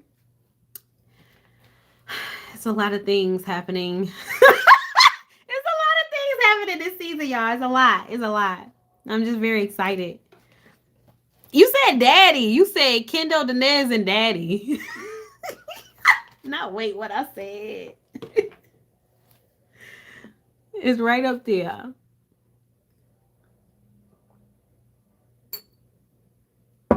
Y'all got anything y'all want to ask me? Anything y'all want to know? I just want to reiterate, I won't be dropping again until spring or summer. So 3 to 6 months before the next drop. But by the time I start dropping again, I should be in a position to start dropping weekly. Oh my gosh, I know 24 episodes. That's a lot. I was like, damn. I was wondering like if I should like not make them that long again, like seasons. That's a lot of episodes, y'all. That's 10 episodes more than I've ever. The most I've ever done for a season was like 15 episodes. 24 is crazy. That is crazy. I'm trying to contemplate. We gonna figure it out. I'm gonna see how this whole season goes, making them this long, and see how I feel about it. I might drop it back down to 10 to 15 max. We'll see. Oh, thank you. I mean, OMG, it says Tati on my. Really? Really? I'm screenshotting this. And I'm going to send it to you on IG because what the hell is happening? That's kind of spooky. Because how it say something different on yours, but it don't say nothing different on mine. I mean, it say daddy on mine. Uh, yeah, I know. It's so long, ain't it? But gosh, y'all. If I had a team, y'all would have more than this show coming out. It'd be like, y'all, it would be 6 shows out right now in a movie. In a movie. It would be 6 shows in a movie. 6 shows minimum. Because I got so many ideas and shit, y'all. But it's just me for now. So we got to work with what we got. I appreciate y'all patience. Yes, the pause actually starts now. I hate this. I hate this. Unless you prefer to break it up into season 3, part 1, season. That's interesting. Oh, you know what? Shows do be doing that too now, don't they? I don't know. We'll see. We'll see. That's a good idea, though. I like that idea. I like that idea. Mm-hmm. Yeah, we'll see. Maybe like 12 episodes and then 12 more. Yeah, we'll see. Have you ever had the feeling of wanting to quit what you do and why? Yeah, I've had that feeling a few times. It more so came from the obstacles. So it's been times where I wanted to quit when I was on IMVU because so much, it was just a lot of time and energy, and it was a lot more work doing it over there for me by myself. So it was just a lot of stress over there. I was stressed, and I wanted to quit a few times with that. Also, how much money I had to put into it. Um, Most of y'all know already that when it came to IMVU, I had to pay for everything. So everything you saw on the screen, I paid for. The the sets I had to pay for, everything in the sets I had to pay for. So down to if I got a book on the table, I bought that. The characters I had to pay for, like in terms of like setting them up, I had to set them all up. Like I had to buy their skin, I had to buy their eyes, I had to buy their hair, I had to buy their outfits, I had to buy their eye colors. I had to, like every little detail damn near I had to buy, and it was for each character. So I put thousands of dollars into that game before I came over to Sim. So it was just a lot of stress with that. And then the other time I wanted to quit is when my original YouTube channel got taken away. I did want to quit. I did, because it was like, what? I've been working so hard for years, and I reached a milestone, for one, of get 116K subscribers. Like that was a major milestone for me. And I just put a lot of time and energy in, just to have it all kind of taken away from me like that without explanation and without warning. Like that was very frustrating. Um and I did want to quit, but the love that I have for what I do, that's what keeps me going. That's a big part of what keeps me going. Y'all keep me going as well. How much y'all enjoy it and look forward to it, that keeps me going. But just my passion for what I do is genuine passion. I genuinely love what I do. And I was doing it for free for years. I wasn't getting paid for putting these out. I was working a regular job for years when I was putting these out. And I was also putting my own money into it because I was using IMVU. But I was doing all of that because I love what I do. And so that hasn't changed. I still love it. And that's why I feel like it's so important for you to have a passion for whatever it is that you do, whether you create or whether you work a job. It doesn't matter. It's like I feel like you got to have genuine passion and love for what you do in order to truly enjoy it and to sustain it. Because if I didn't genuinely love what I do, I would have been off of the internet, y'all. I've seen so many people that do this come and go. And it was people, I've seen people that were very talented, and I feel like personally they could have took off in a major way if they stayed consistent. But I've just seen many people come and go, fall off, become inconsistent. And a large part of that, for some people, not everybody, but a large part of that is because they don't have the passion for it. They don't have the instant results. And without the passion for what you do, you're not going to get instant results doing this. You got to be consistent. You got to put that time and that effort into it first before you see the reward. And if you ain't got passion for what you do, that's going to be a pain in the ass, sitting there and like, damn, I only got 2 views and I worked days on this. You know what I'm saying? Like, you really got to love it for you, not for nobody else. Because if it was the other way around, I'd have been off of here, y'all. Y'all want to see me again. But thank you for the question. Um, I did it with the book. That's where I got the idea from. Hold on. I don't forgot what you was talking about, unless you prefer. Oh, the book. Yeah, I like that, Levi. I do like that. I'm gonna take that into consideration. We're gonna see how it flow out. What character do you relate to ever since you started the series and The Bachelor's? Um, I relate to a few, like in terms of like past self, present self. Like it's just so many different versions of me. I mean, it should be different versions of all of us. Throughout our lifetime. But I feel like I have related to Kia a lot in my younger years in terms of her situation, her love triangle. I've experienced that same, not exactly that, but a similar situation in my younger years of just kind of also like that people pleaser energy. Kia is very people pleaser. I mean, she's not fully people pleaser. Like she know how to stand up, but it's like in certain situations, it's like she doesn't, like she isn't fully honest and shit because she's not trying to hurt nobody. And people gotta, that's not realistic, but that's how I used to operate too. It's like I didn't want nobody to hurt. So it's like, ooh, like what can I do to like avoid anybody getting hurt? But in a situation like that, somebody gonna get hurt. So it's like I relate to her in both of those instances. Um I also relate a lot to Shaniqua just as who she is in general. Like her personality is quite similar to mine. And then um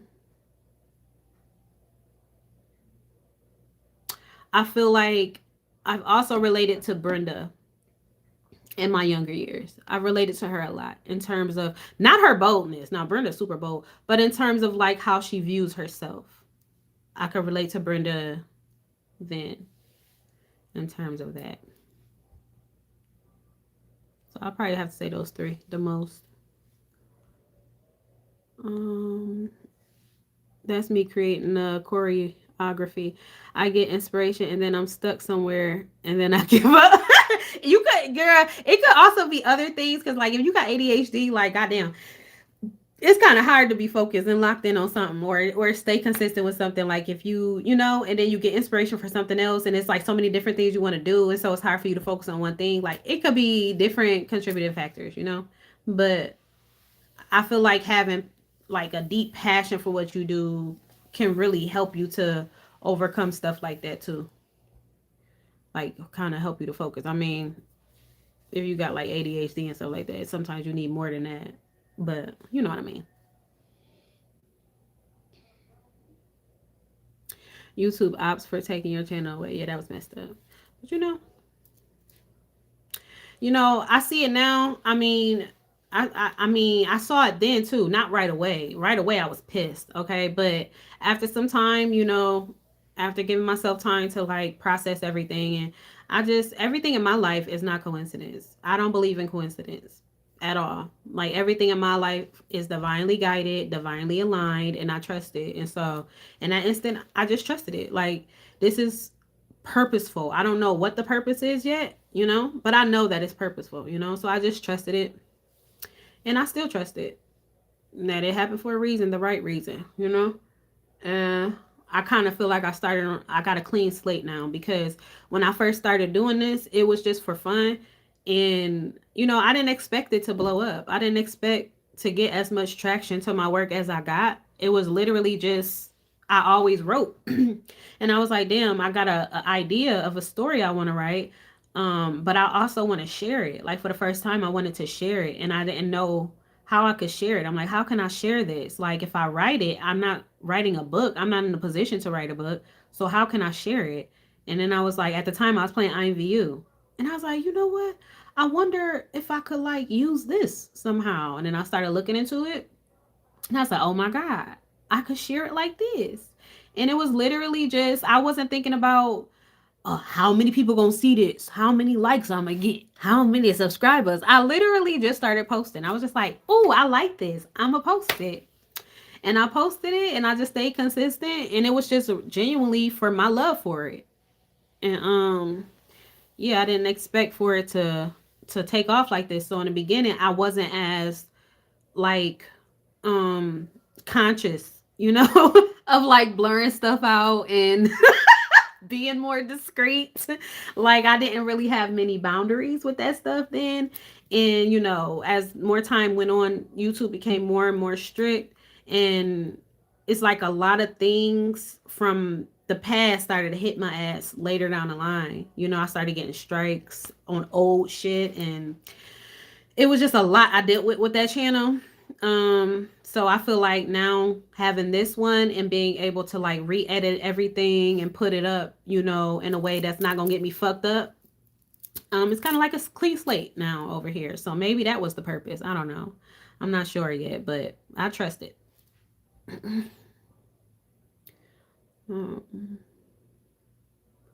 What is your inspiration? How did you come up with LA storyline?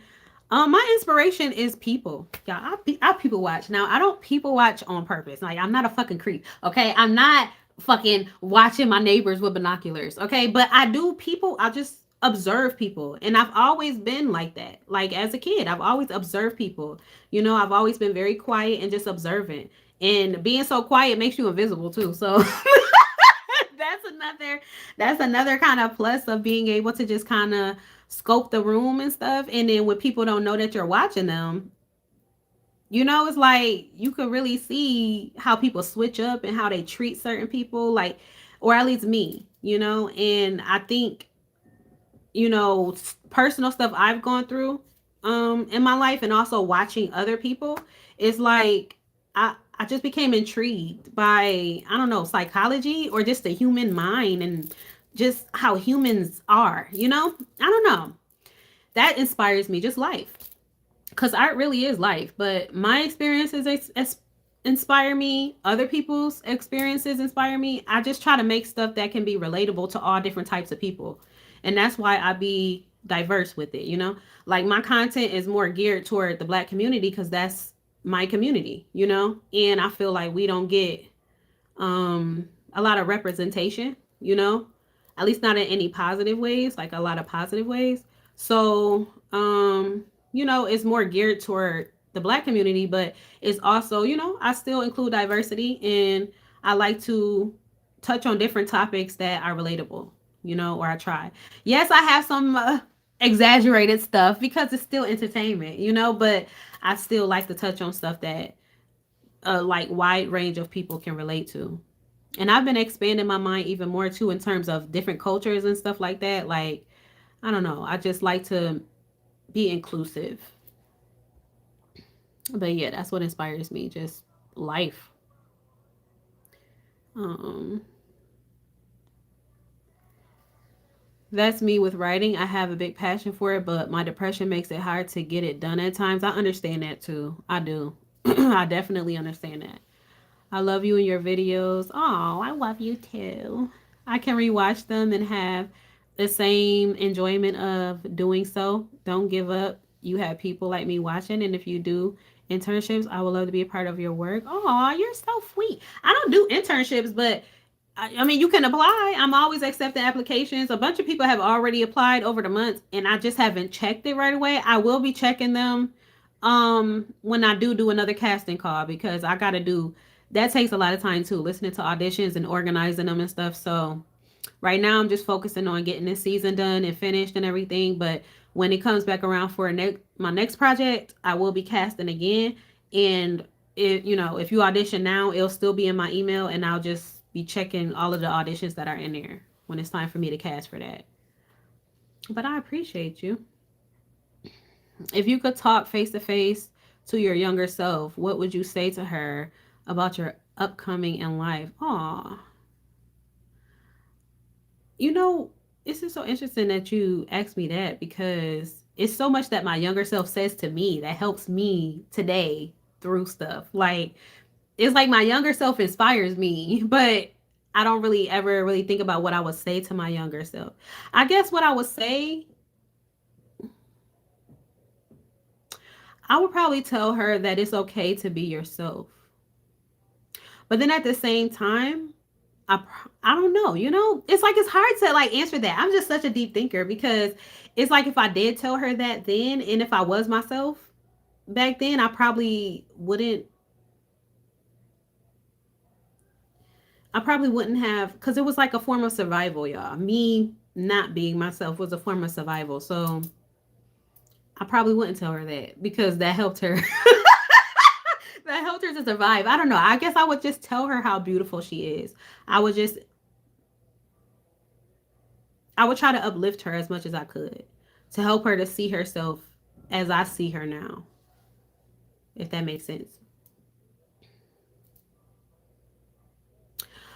Two women, so that won't be coming. So basically the plan is to finish Losing Affection.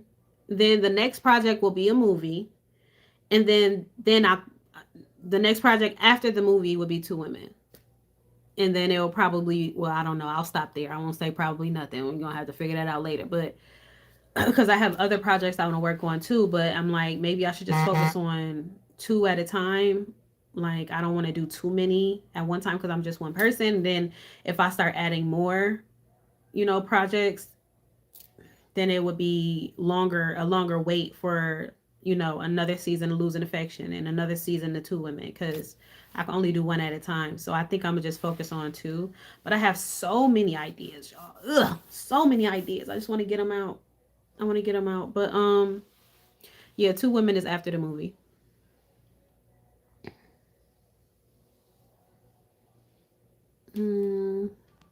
Yeah. So, is there anything else, y'all? We've been on here for almost 2 hours. What made you want to do Love's Not? Oh, I wrote it. Y'all want to see it? Y'all want to see it? Y'all want to see where Love's Not came from? I'm about to show y'all. Because I got it out. I had just got it. I was looking for it. This binder that has all of my stories in it. I want to show y'all. I never showed y'all this. Give me a second. I don't think I ever showed y'all this.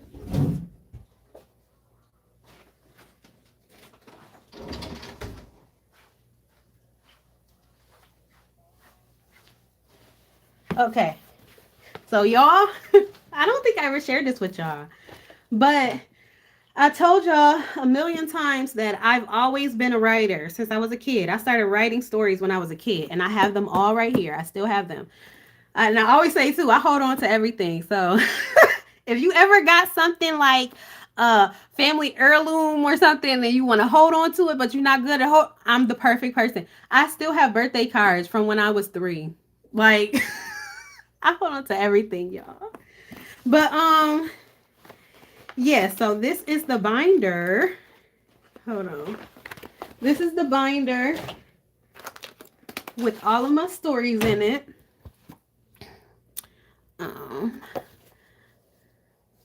See, I know, Levi. That's why I was like, I don't want to lose them. Is the movie going to be based on different characters? Yeah, the movie is completely separate. It's a completely different project. Okay, so let me see. I gotta find Love's Not. I think Love's Not is at the end because that was my last story. Is it at the end? Give me a second, y'all.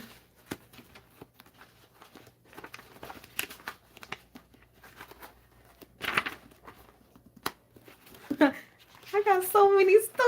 Oh, y'all, getting nostalgic. Dang, my handwriting was pretty decent. My handwriting bad, y'all, as an adult. Hold on. I'll figure out where Love's Not at.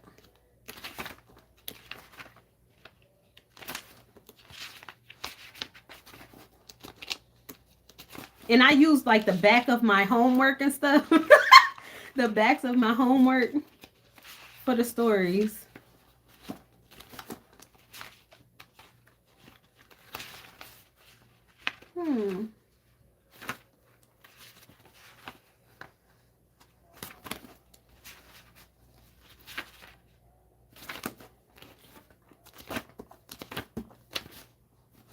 Dang, y'all. Where is it? Oh, hell no. We're going to have a problem. Is it in here? I probably separated it. Hold on. For when I started writing it.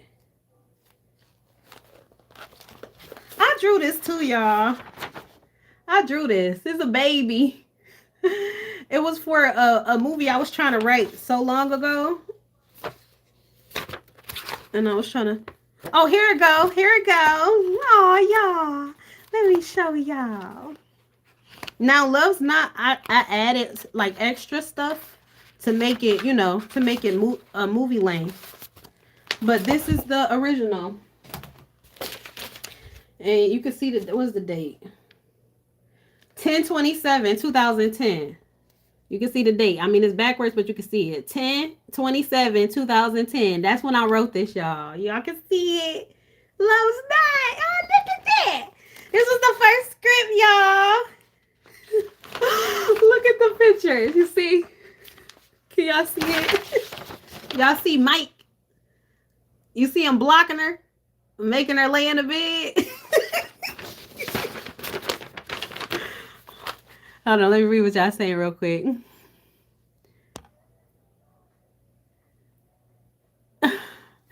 Do you ever see yourself collaborating with other people that do series? I used to not be open to that because I've had some horror stories, y'all. Like, I don't speak on stuff because I'm not, I'm very private. But I've gone through hell. I've gone through hell with other series creators. When I was doing IMVU, I've gone through hell. Like, with people. Me supporting people and them being shady with me and shit. Like, and it kind of made me... It honestly felt traumatic, the experiences I had with people, because it was like multiple. It was a minimum of three different people I had horror stories with. But like now I'm more open-minded to it. I mean, I would be selective, but I am open-minded to it now.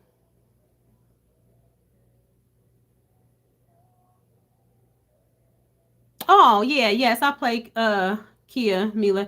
I didn't want to put myself in it. I'll tell you that now. I did not want to be in my own stuff. But it was a situation where I didn't have nobody else to play her. This is before I had as many voice actors interested. I didn't have as many people signing up, and I wasn't organized with all of that and stuff. So I had to really ask a lot of people around me in my real life for help and like to spread the word and stuff. So I didn't really have a lot of voice actor options. So I had to step in and voice act for her, and now I'm kind of stuck until I send her off or unalive her or something. But thank you. Um, what made you do Caught Up Second Life? I don't know, y'all. Like, I literally just get ideas. It don't be like I could just be walking and then boom, an idea hit me. Sometimes I smoke and boom, an idea hit me. Like, detailed idea. Like, yeah, this gonna happen. This gotta happen. This gotta happen. Like, that's how I be channeling, y'all. I feel like I be channeling. But this is her walking to the kitchen to make breakfast. This is him knocking the plate out her hand. Let's see. This is when he got her the necklace, like to make up for putting his hands on her. It's the drawings for me. Now because I be getting ideas in my sleep, I just never write them down. Yes, write them down. Especially even if you have dreams, I'm telling you, it be messages in them dreams, y'all. Write your dreams down. Like, if you could just jot it even on your phone real quick, like, because dreams fade quick like that. And sometimes shit comes to you in your dreams and everything. You got to take them notes. I carry a little notepad with me too when I'm out, because sometimes ideas hit me and I just got to write that down before I forget. Have you all ever thought about doing story time on live stream from time to time? No, I never considered that. I never considered that. I mean, I don't know. Like, how would that even work? But this is him when he came home late that night. look how he crawling on the bed, y'all. Look how he crawling on the bed. Look at his clothes on the floor. What's that? What's this? Is that a sock? Wait, you see the six pack? Oh my God, I was so cute. How old was I? I think I was like 19. Was I 19? Yeah, I was 19. His braids, yes. Yes. I pay attention to details so hard, y'all. It's the tism. I'm telling you, it's the tism. I feel like it's my autism. that helped me. Like, it helps me being diagnosed has really helped me to understand myself more, and also it has helped me to like embrace and love myself more and accept myself more, like, and understand why I've been the way I've been, and like why I think how I think, and why I'm just so detailed and so deep. Like, it all makes sense. But yeah, I always paid attention to detail. Yes, to writing dreams, because why did I have a dream about a baby last night? Like, huh? Yeah, write it down. I mean, sometimes dreams too, they're not always literal. Like, a lot of stuff in the Bible is not literal. It's like symbolic. So sometimes you gotta be able to decipher between what's literal and what is kind of like, symbolic. Well, he's searching for something. Do you see yourself doing a YouTube with daily things in life? I have one. Y'all can follow it if y'all want to. I haven't posted. I did post I posted a cooking video over there, and I posted a camping vlog when me and Jameer went camping. That was like a couple of years ago though. It's like that's the last time I posted. But I do plan on posting on there. It's just that y'all, it's so many things that I'm doing and that I want to do, and it's like I need more structure for that. But you can go over there and check it out if you want. It's called True to You on YouTube, I believe. The artistry. Like, and then she down there in the basement doing laundry. Look at her eye, y'all. She got a black eye. She got a black eye, y'all. Just vacuuming and doing his laundry, his old punk ass, while she watching TV. Look at the box TV. Oh my God. And then this is, do I think about bringing back Secrets? No. Secrets won't be coming back. Like, I mean, you never know. You really never know with me, honestly. I just kind of go with the flow of stuff. Sometimes I might bring more characters from over there, possibly. I mean, that's possible. There's no promises, but I just kind of go with the flow. So it's possible. I remember watching the voice actors vacation. Are you doing that again at the end of the season or series? Well, that wasn't necessarily like a meet and greet sort of thing. That was just, when it comes to voice actors, like, some of the voice actors were people that I personally knew. Other ones were ones that I didn't personally know, but I was like in their town and stuff, so we linked up that way. It wasn't anything that was necessarily planned, so yeah, it's not something like that. But I mean, they've been talking about wanting to do like a meet and greet and stuff, y'all. I don't know. I mean, I love y'all and stuff. I love y'all, but I'm not closed off to that. I'm just very anxious around like large groups of people and stuff, especially if I don't know them for real. So, you know, I will never say never, but just never know. What happened to the closet? Oh, you talking about that mini soul? That was a mini soul. Yeah, mini souls are just literally like each episode of a mini-sode is completely separate from each other. They're not connected at all. And they're not a series. It's just one mini-sode with a message in it. A different message each time. This is when she got pregnant, or yeah, this is when she found out when she was pregnant. And then she told him about it. He was all happy. Then she go braiding his hair. This is when everything was bliss. And then, oh my gosh, y'all, this is horrible. This is horrible. But I'm laughing at her hair. I mean, but this is all of the drawings. Now, all of that, I mean, it kind of happened. But in the movie, but not exactly like that, obviously. But you saw her hair. Oh, that's so sad, ain't it? But it's just so funny because it's just sticking up. It's just sticking up.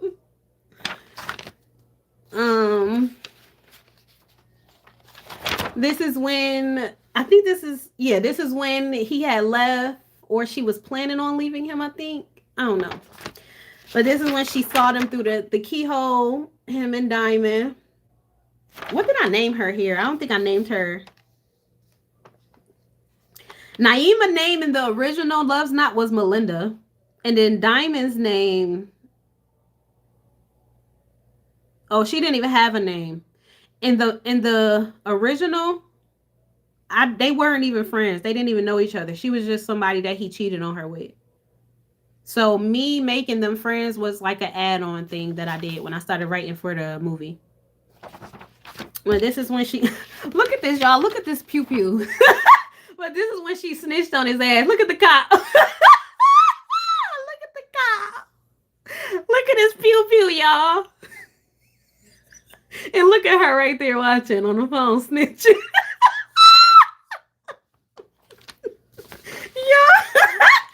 Yeah. Oh, this is so nostalgic. I have not looked at this. And this is when she got on the plane to go to, where did I say she was going here?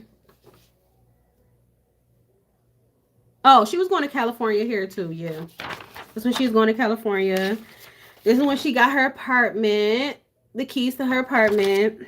This is when she met Trent. What was his name though? Hold on. Oh, his name was Rob in here. But this is when she met Trent. Look at Trent. Look at them. He got some junk in his trunk. He got some junk in his trunk. Look at me, y'all. Over here using homework. In 2002, homework paper. Yeah, that booty out. And this is when they ran into each other at the bank. So they ran into each other at the restaurant. They ran into each other at the bank. And that's when they ran into each other at the store. And then that's when she finally gave in. And then they started going on dates. This is all their different dates. Like they went out to eat. They went to the amusement park. They went to the movie theater. Yeah. And then this is when the hotel part, like when he proposed to her, that was the hotel. 2002 jump scare? Was 2002 bad for you? This is when he proposed in the hotel room with the roses and everything. And then this is when she go back to the apartment for something. What I think it was the key or the lead key. This is when she came in there. Mike was up in there. He hit her as soon as she walked in. And he doing a whole lot. Look at him. And this is what his little pew pew he put. Yeah, it's the pew pew. Why it look like that? Oh my God. I was detailed. I got the little window in the back with the wind coming in, but he must have got in through the window. Fucking creep. Yeah, right? Ain't it? I never showed y'all this. I couldn't find it at some point, I think, or I had it away. But this is when Trent had bust in, when all of that was happening. And then, yeah, they was fighting. And look at...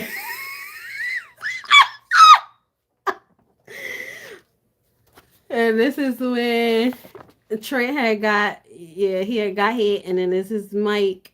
Where he at? Yeah, running out the door. You see his leg. Trent looked like he came from jail too. Trent to me in here, he looked like he had one of those. I want to look at really the one where he was at the diner. He looked like he had a yeah. Trent looked like he had one of those things, those strap beards. Hold on. Don't he look like he had one of those little costume beards on? Those little strap beards that you put behind your ears. That's what he looked like to me.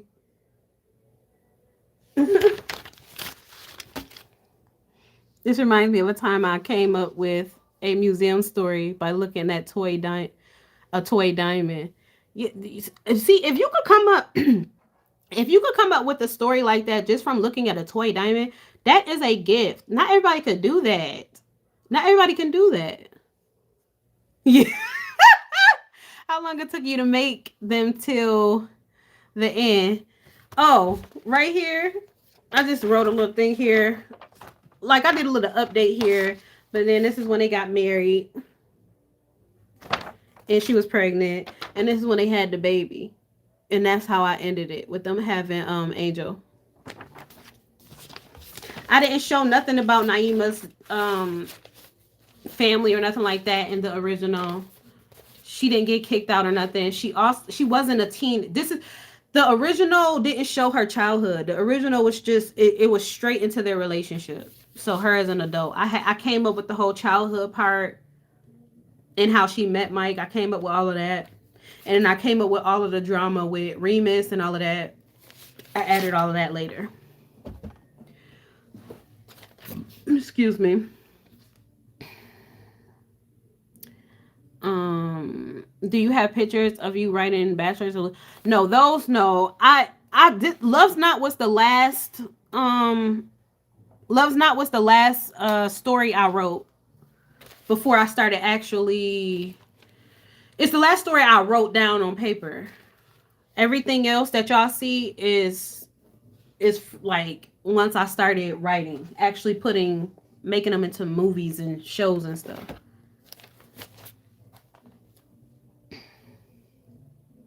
I didn't even notice the beard. I was distracted by the cake. What made you come up with Mirror? What inspired me with Mirror? Oh, I'll tell you. So when I was on IMVU and I started Secrets first. I started that on my own. When I started that, people on IMVU started watching because I would hold like watch parties. Was I doing it then? I think I was. I was holding like watch parties on IMVU where people could come in. It was like a movie theater room I set up, and people would come in and we would watch it all together. And we talk about it and stuff like that, like how I do with y'all. But it was on the game, and then a person was in there that was a writer too, and we kind of collaborated. We started talking about doing a collaboration, and it just didn't work out. Like they had certain ideas and I had certain ideas. It didn't work out because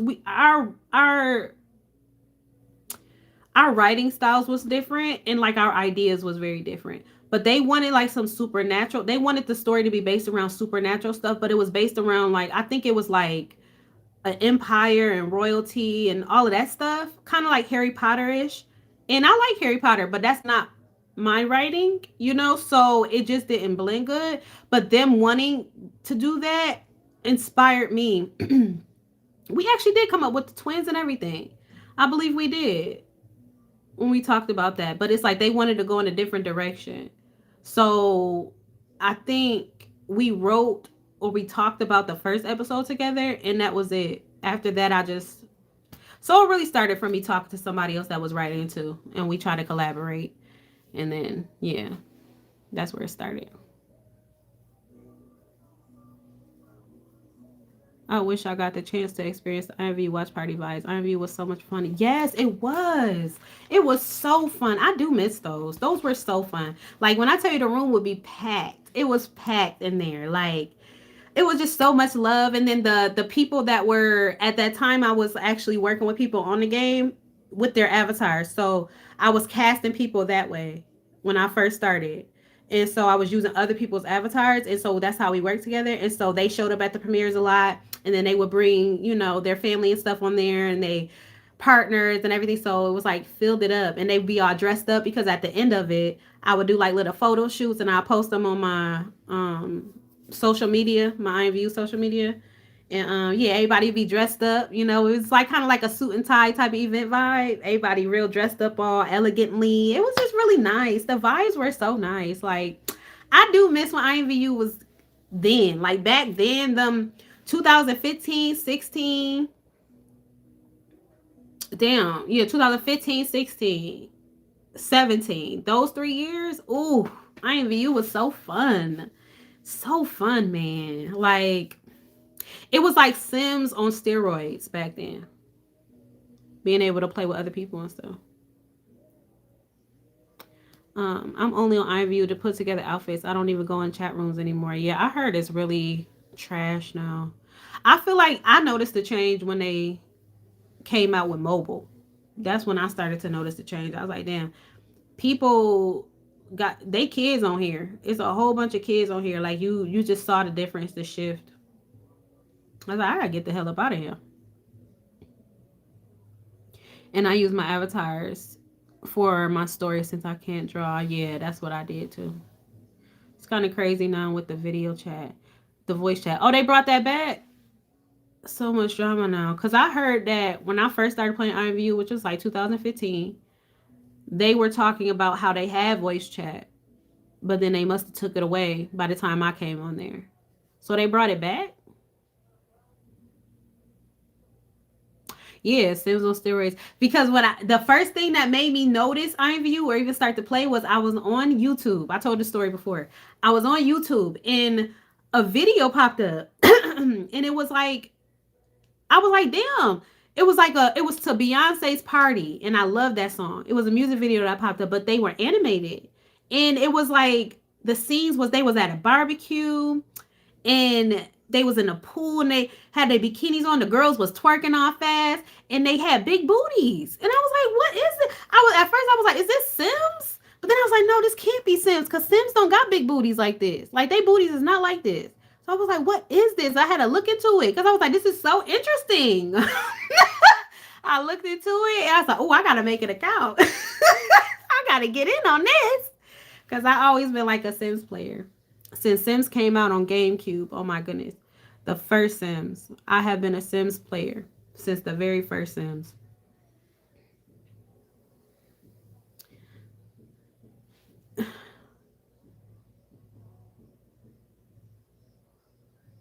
That show called His and Hers reminds me of your writing style so much. The suspense builder. Oh my gosh, Shelves. Oh my gosh, Shelves. Oh my God. I'm so glad you brought that up. This is so off topic, but I just watched that. I just watched it. I just finished it probably like I binged it, but I just finished it like a few days ago, probably like 3 days ago. I loved it. I freaking loved it. The only thing I didn't like, oh, I don't want to talk about it I don't want to ruin it for anybody who didn't see it. If y'all didn't see His and Hers, please go watch that. That is very good. But thank you. That's a compliment, Shells, because that show had me on that. I was like, I don't know. I don't know. I don't know who to trust. I'm like, I don't know who to trust. And I'm pretty good at like watching stuff and like pinpointing what's going to happen. And I did not expect that. Like it completely threw me off. I was completely off. And I like shows that can, trick me like that. Like I like shows that I can't predict. So thank you. That's a compliment. Aw, thank you. um Yeah, it's in the live rooms. Damn, I don't know if that. Why would they do that now? Especially with having mobile and stuff and all these kids on there. Why would you do that now? And all that stuff going on Roblox and stuff. Why would you do that? Damn, I use mobile. Mobile was the downfall of IMVU. Yeah, I agree. Like it made it too accessible. I feel like that's why it was harder. Like you didn't see kids as much before mobile because a lot of kids didn't have laptops, and computers. So they couldn't get on there. But when they made it mobile, everybody could get on there. That's why you started seeing so many people coming out with all of these IMVU shows and shit that was like mobilized. And it was like a whole bunch of little ass kids talking about weird shit because they had easy access to it. I don't like that. Like, let adults have something. Shit. Kids got everything. Let adults have something. I need to watch. Is it on Netflix? Is it on Netflix? What is it on shelves? Cause I don't watch Netflix. I don't watch anything but Flickster. Flickster be having all the new movies that's in the movie theater, all the shows, everything like on time. The day that it dropped is on there, and it's clear. So that's where I watched it at. But I don't know where it's like originally at. I don't think it's on Netflix though. Spoiler free review, no notes. That was great TV. Oh, wait, what you talking about, Ozzy? Maybe I'm having a slow moment, but I didn't process that. Yes, it was very good. And I really want to talk about it. I really want to talk about what I didn't like. Like, how can I talk about this in code? Okay, so what happened at the end? Oh, it is on Netflix? Okay. Well, Shelb said it's on Netflix, so I guess that's where you can find it. But when at the end, what happened at the end, yes, yes, yes. I'm like, yeah, get that, get that. Like, I'm like, get that. You know what I'm saying? But I feel like what I didn't like after I had a data process, I was like, wait a minute.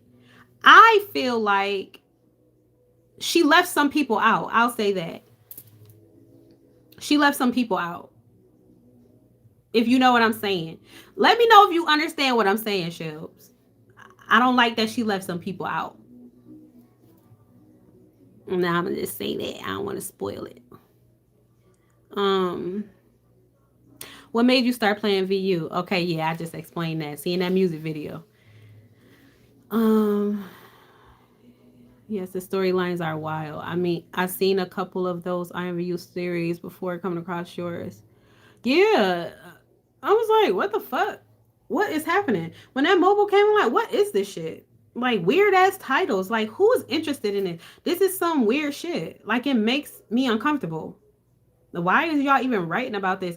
And it's no lesson to it. It's just they are write about shit that's like traumatizing, and it's not a lesson behind it. It's not a piece of advice behind it. It's literally just for entertainment. How is trauma entertaining? How is this thing? How is being a PDF file? How is that entertaining to watch? Shit weird. It's weird as hell to me. And then that shit, those type of shits be getting like crazy views. I'm like, how? Either YouTube pushing this shit out or it's a whole bunch of fucking weirdos. It's a whole bunch of weirdos. Like I stand on that shit. I ended up I have come a long way, y'all, in terms of my temperament. Because when I tell you I cussed out one of those creators, I cussed him out. Like I cussed his ass out on Instagram because what the fuck is wrong with you? And I cuss you out again. I'm still mad at him. And that was years ago. Cause you're a fucking weirdo. But I've come very far though, because I don't do that shit no more. I reserve my energy. I reserve my energy for what's important. Oh, you just watched it yesterday? You finished it? You finished it yesterday?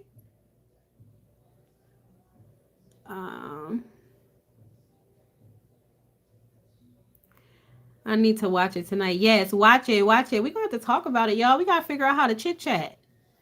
I joined IMVU in 2016. I was 13 years old.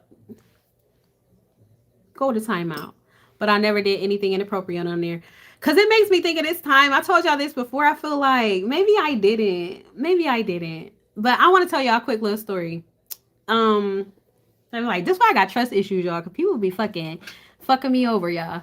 So, okay, you get what I'm saying? Yeah. Yeah. Did Second Life make it to mobile yet? I don't know. I don't play Second Life. I stopped playing Second Life like 2 years ago. I haven't been on it in over a year. Now, I probably should log into it because I don't know. They was doing this thing where if you don't log in after a certain period of time, they like delete your account. I don't want that to happen because I still plan on making music videos and stuff over there. So I might have to log on just to make sure I'm safe. But yeah, I don't play anymore.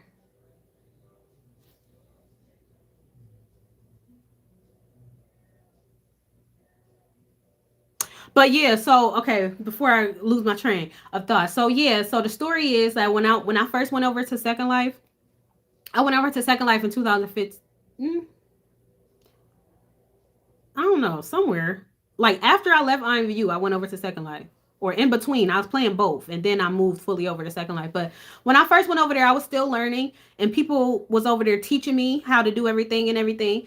And so I was hanging out with a specific group of people over there, and on Second Life they got voice chat, so we would be on a voice chat, talking and stuff.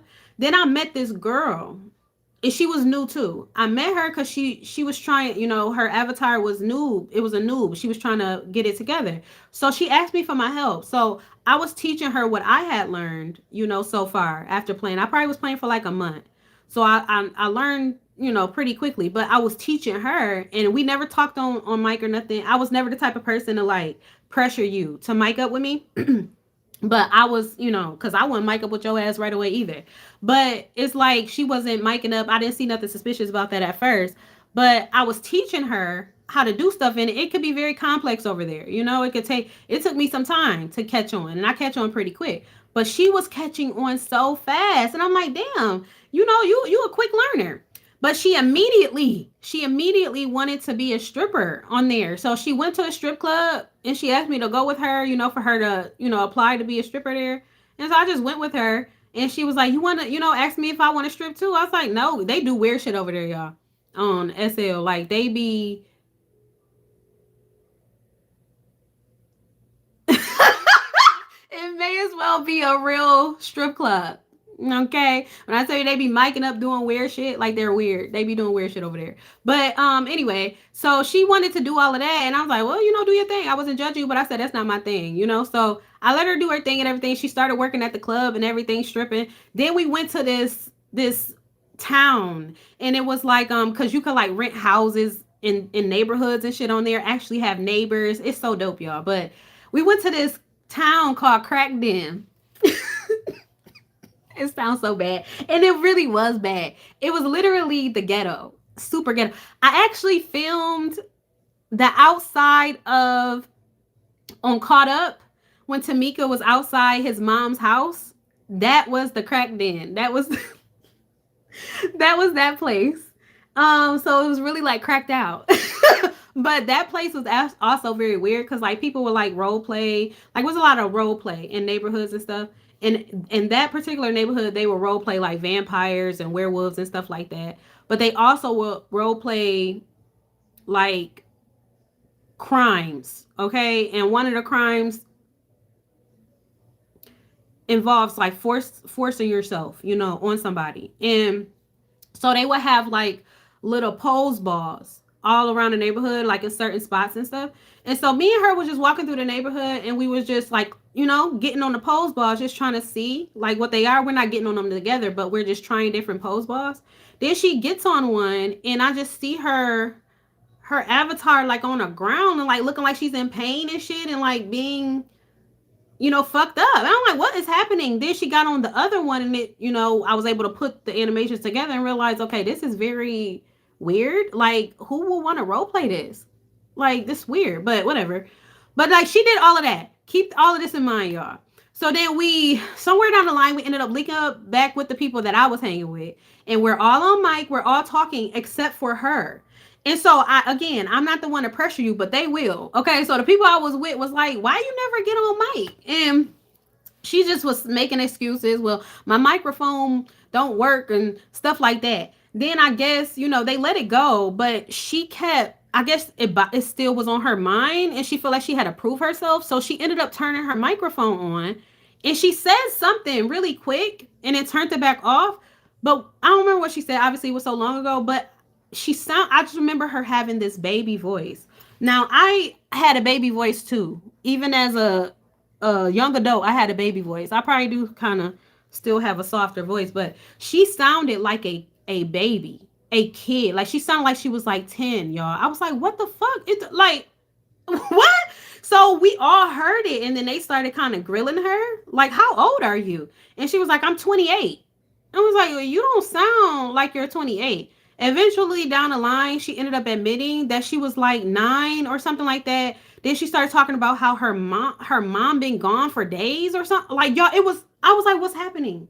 I was like, where's your family? Like, where? I don't know. She could have been lying like about all of that. I don't doubt. I mean, I don't fucking know, y'all, but I just know I felt so bad. I felt so bad. I was like, I done taught her all of this. Like, I felt like a horrible person. I felt like a horrible person. I was like, I done taught this little kid. Like, damn, and kids nowadays, like, y'all are crazy advanced. Like, how are y'all catching on to this shit so fast? Like, it blew my mind. I was like, this is a little kid, and she literally did all of this. Like, she's exposed to all of this. And I kind of like put that on myself. Like, that is, I mean, it wasn't my fault. I couldn't have known, but I was like, damn, I like helped. You know, I felt bad. I felt so bad. But after that situation, I was like, oh, hell no, I ain't helping nobody. You better mic up with me. You want me to help you? You better prove to me that you are of age, because what the hell is this? I just had to tell that story because what the hell? Thinking about People need to watch their kids. They need to watch their kids. Correct. Yeah, correct. And I tell you, it was fun over there though. Like I had rented out a house. It was my first apartment because I didn't have a lot of money over there because it was expensive. But at that time, first starting, and coming from IMVU was less expensive. So I was like, damn, this is a lot. So I had to rent out a cheap ass place, y'all. I had roaches. I had roaches and everything. I was like, oh my god. Oh my god.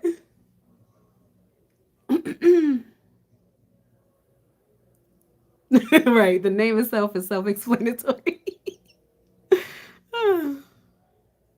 Yeah, Second Life is crazy. They get crazy over there.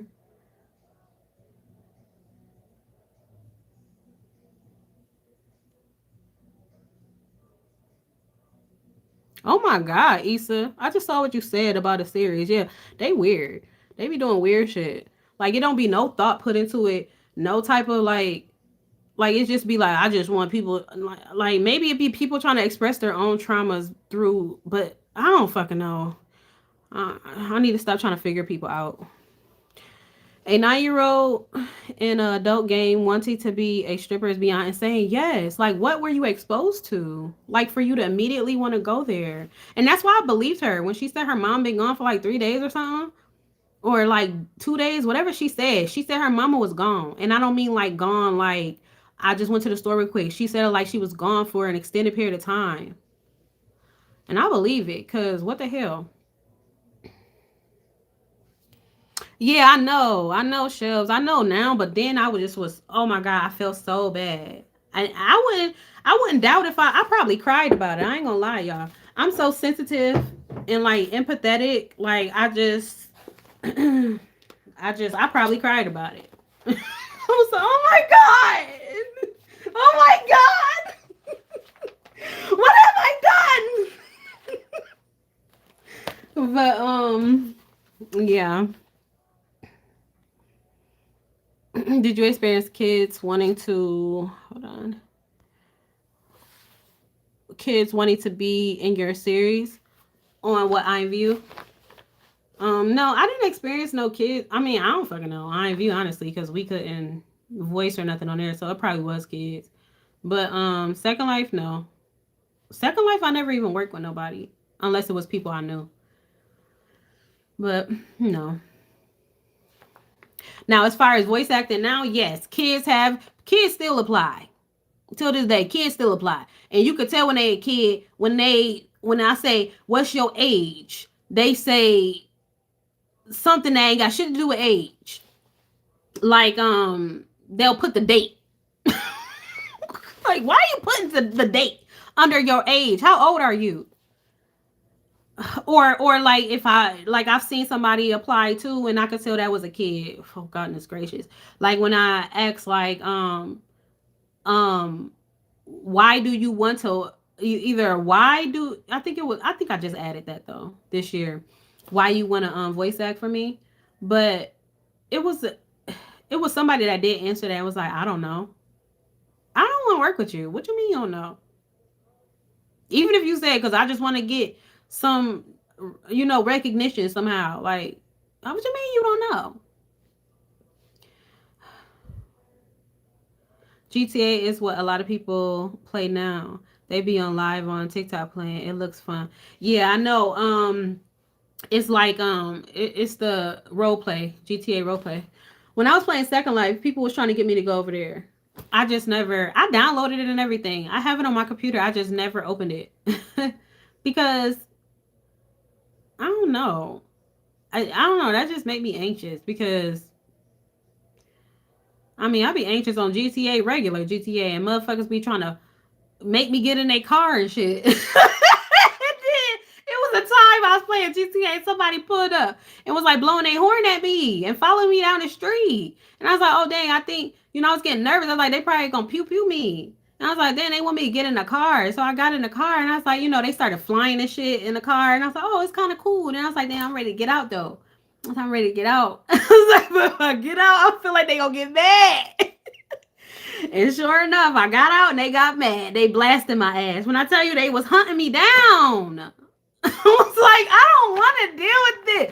When I play GTA, y'all, when I play GTA, I'll be stopping at the stoplights. I'll be like letting pedestrians cross.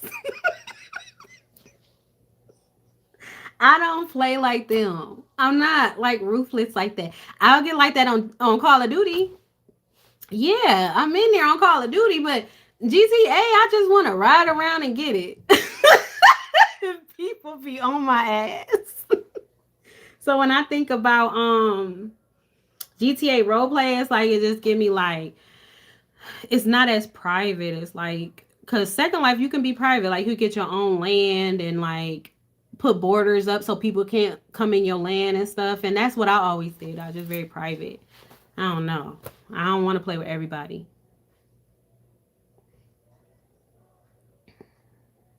Why would you get it? I was scared. I was like, if I don't get in, they gonna try to unalive me. And then when I was ready to get out, I was like, damn, I don't want to get out because then they gonna try to unalive me. And I was right. They was fucking me up. I saw some videos on TikTok of the roleplay GTA online. Yeah, it's funny. It's funny to watch other people. I don't know though. Like the only way I would play that is if I was like playing with people I knew. I don't like playing with randoms, y'all. And nothing. Guys. But yeah. That's it, y'all. That's it.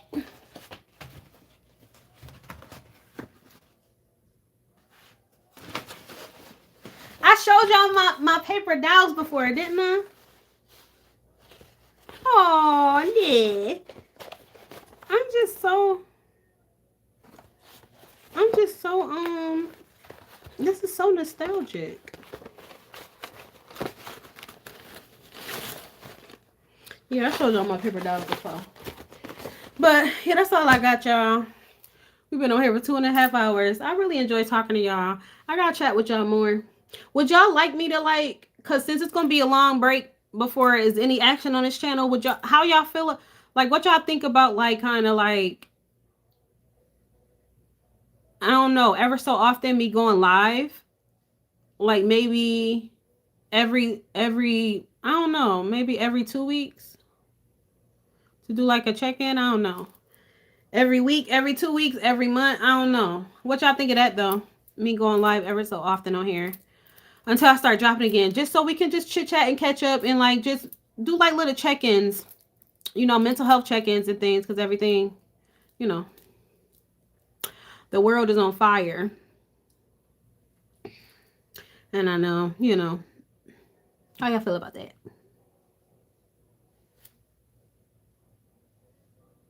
Yeah, I think I'm gonna do that. Do you have a favorite couple or storyline in Losing Affection? My favorite couple is always Denise and Shaniqua, but I gotta exclude them because I'm always talking about them. So my favorite couple after them is probably, I don't know. I love DQ and Kendall, and I love Trent and Naima. I usually love them the same, but this season I love DQ and Trent more. I mean DQ and Naima. I mean DQ and Kendall. DQ and Kendall more. Oh my god. Every 2 weeks or a month sounds good. Okay. So I'll probably try the bi-weekly way first, and then we'll see how that go. And then, you know, I'll adjust it based on how that goes. So I'm gonna do that. So we can chit chat, y'all. I'll be missing y'all. This was fun. Go live when you feel led. I'll join. Alrighty, shells. It's because I love your vibe, girlie. You're fun. Oh, thank you, Easta. Thank you. But I love y'all. I'm hot as hell, y'all. This fucking, let me turn this off. It's like I don't know. It's like I just turned this heater off because I'm getting hot, but then when I turn it off, I start getting cold.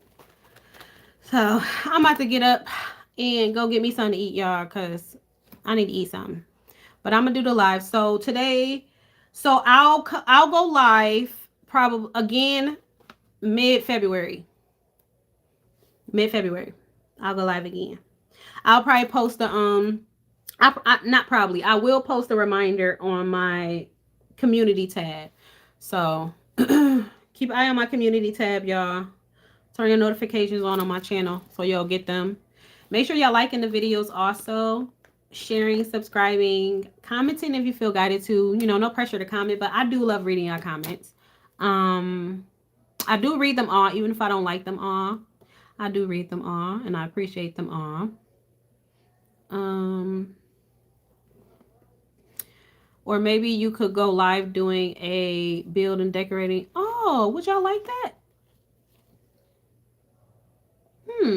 Like prepping? Would y'all like that? I don't know how to like set that up, you know? Like in terms of y'all seeing my screen. I'll probably have to use like OBS or something. And I don't know how to use that. I'll have to like look into that. If y'all know like how to set all of that up and stuff, or like what I would have to use and everything for that, like help would be appreciated. This is me asking for help. I don't usually do that, but I'm getting more comfortable with this. So this is me asking for help. If y'all know what I would have to use or download to like stream that, share with me, please. I appreciate it. But if that's something y'all be interested in, I think that would be nice. I probably wouldn't show y'all like characters because I don't, you know, that has to be a surprise. But in terms of like building, I think that would be nice.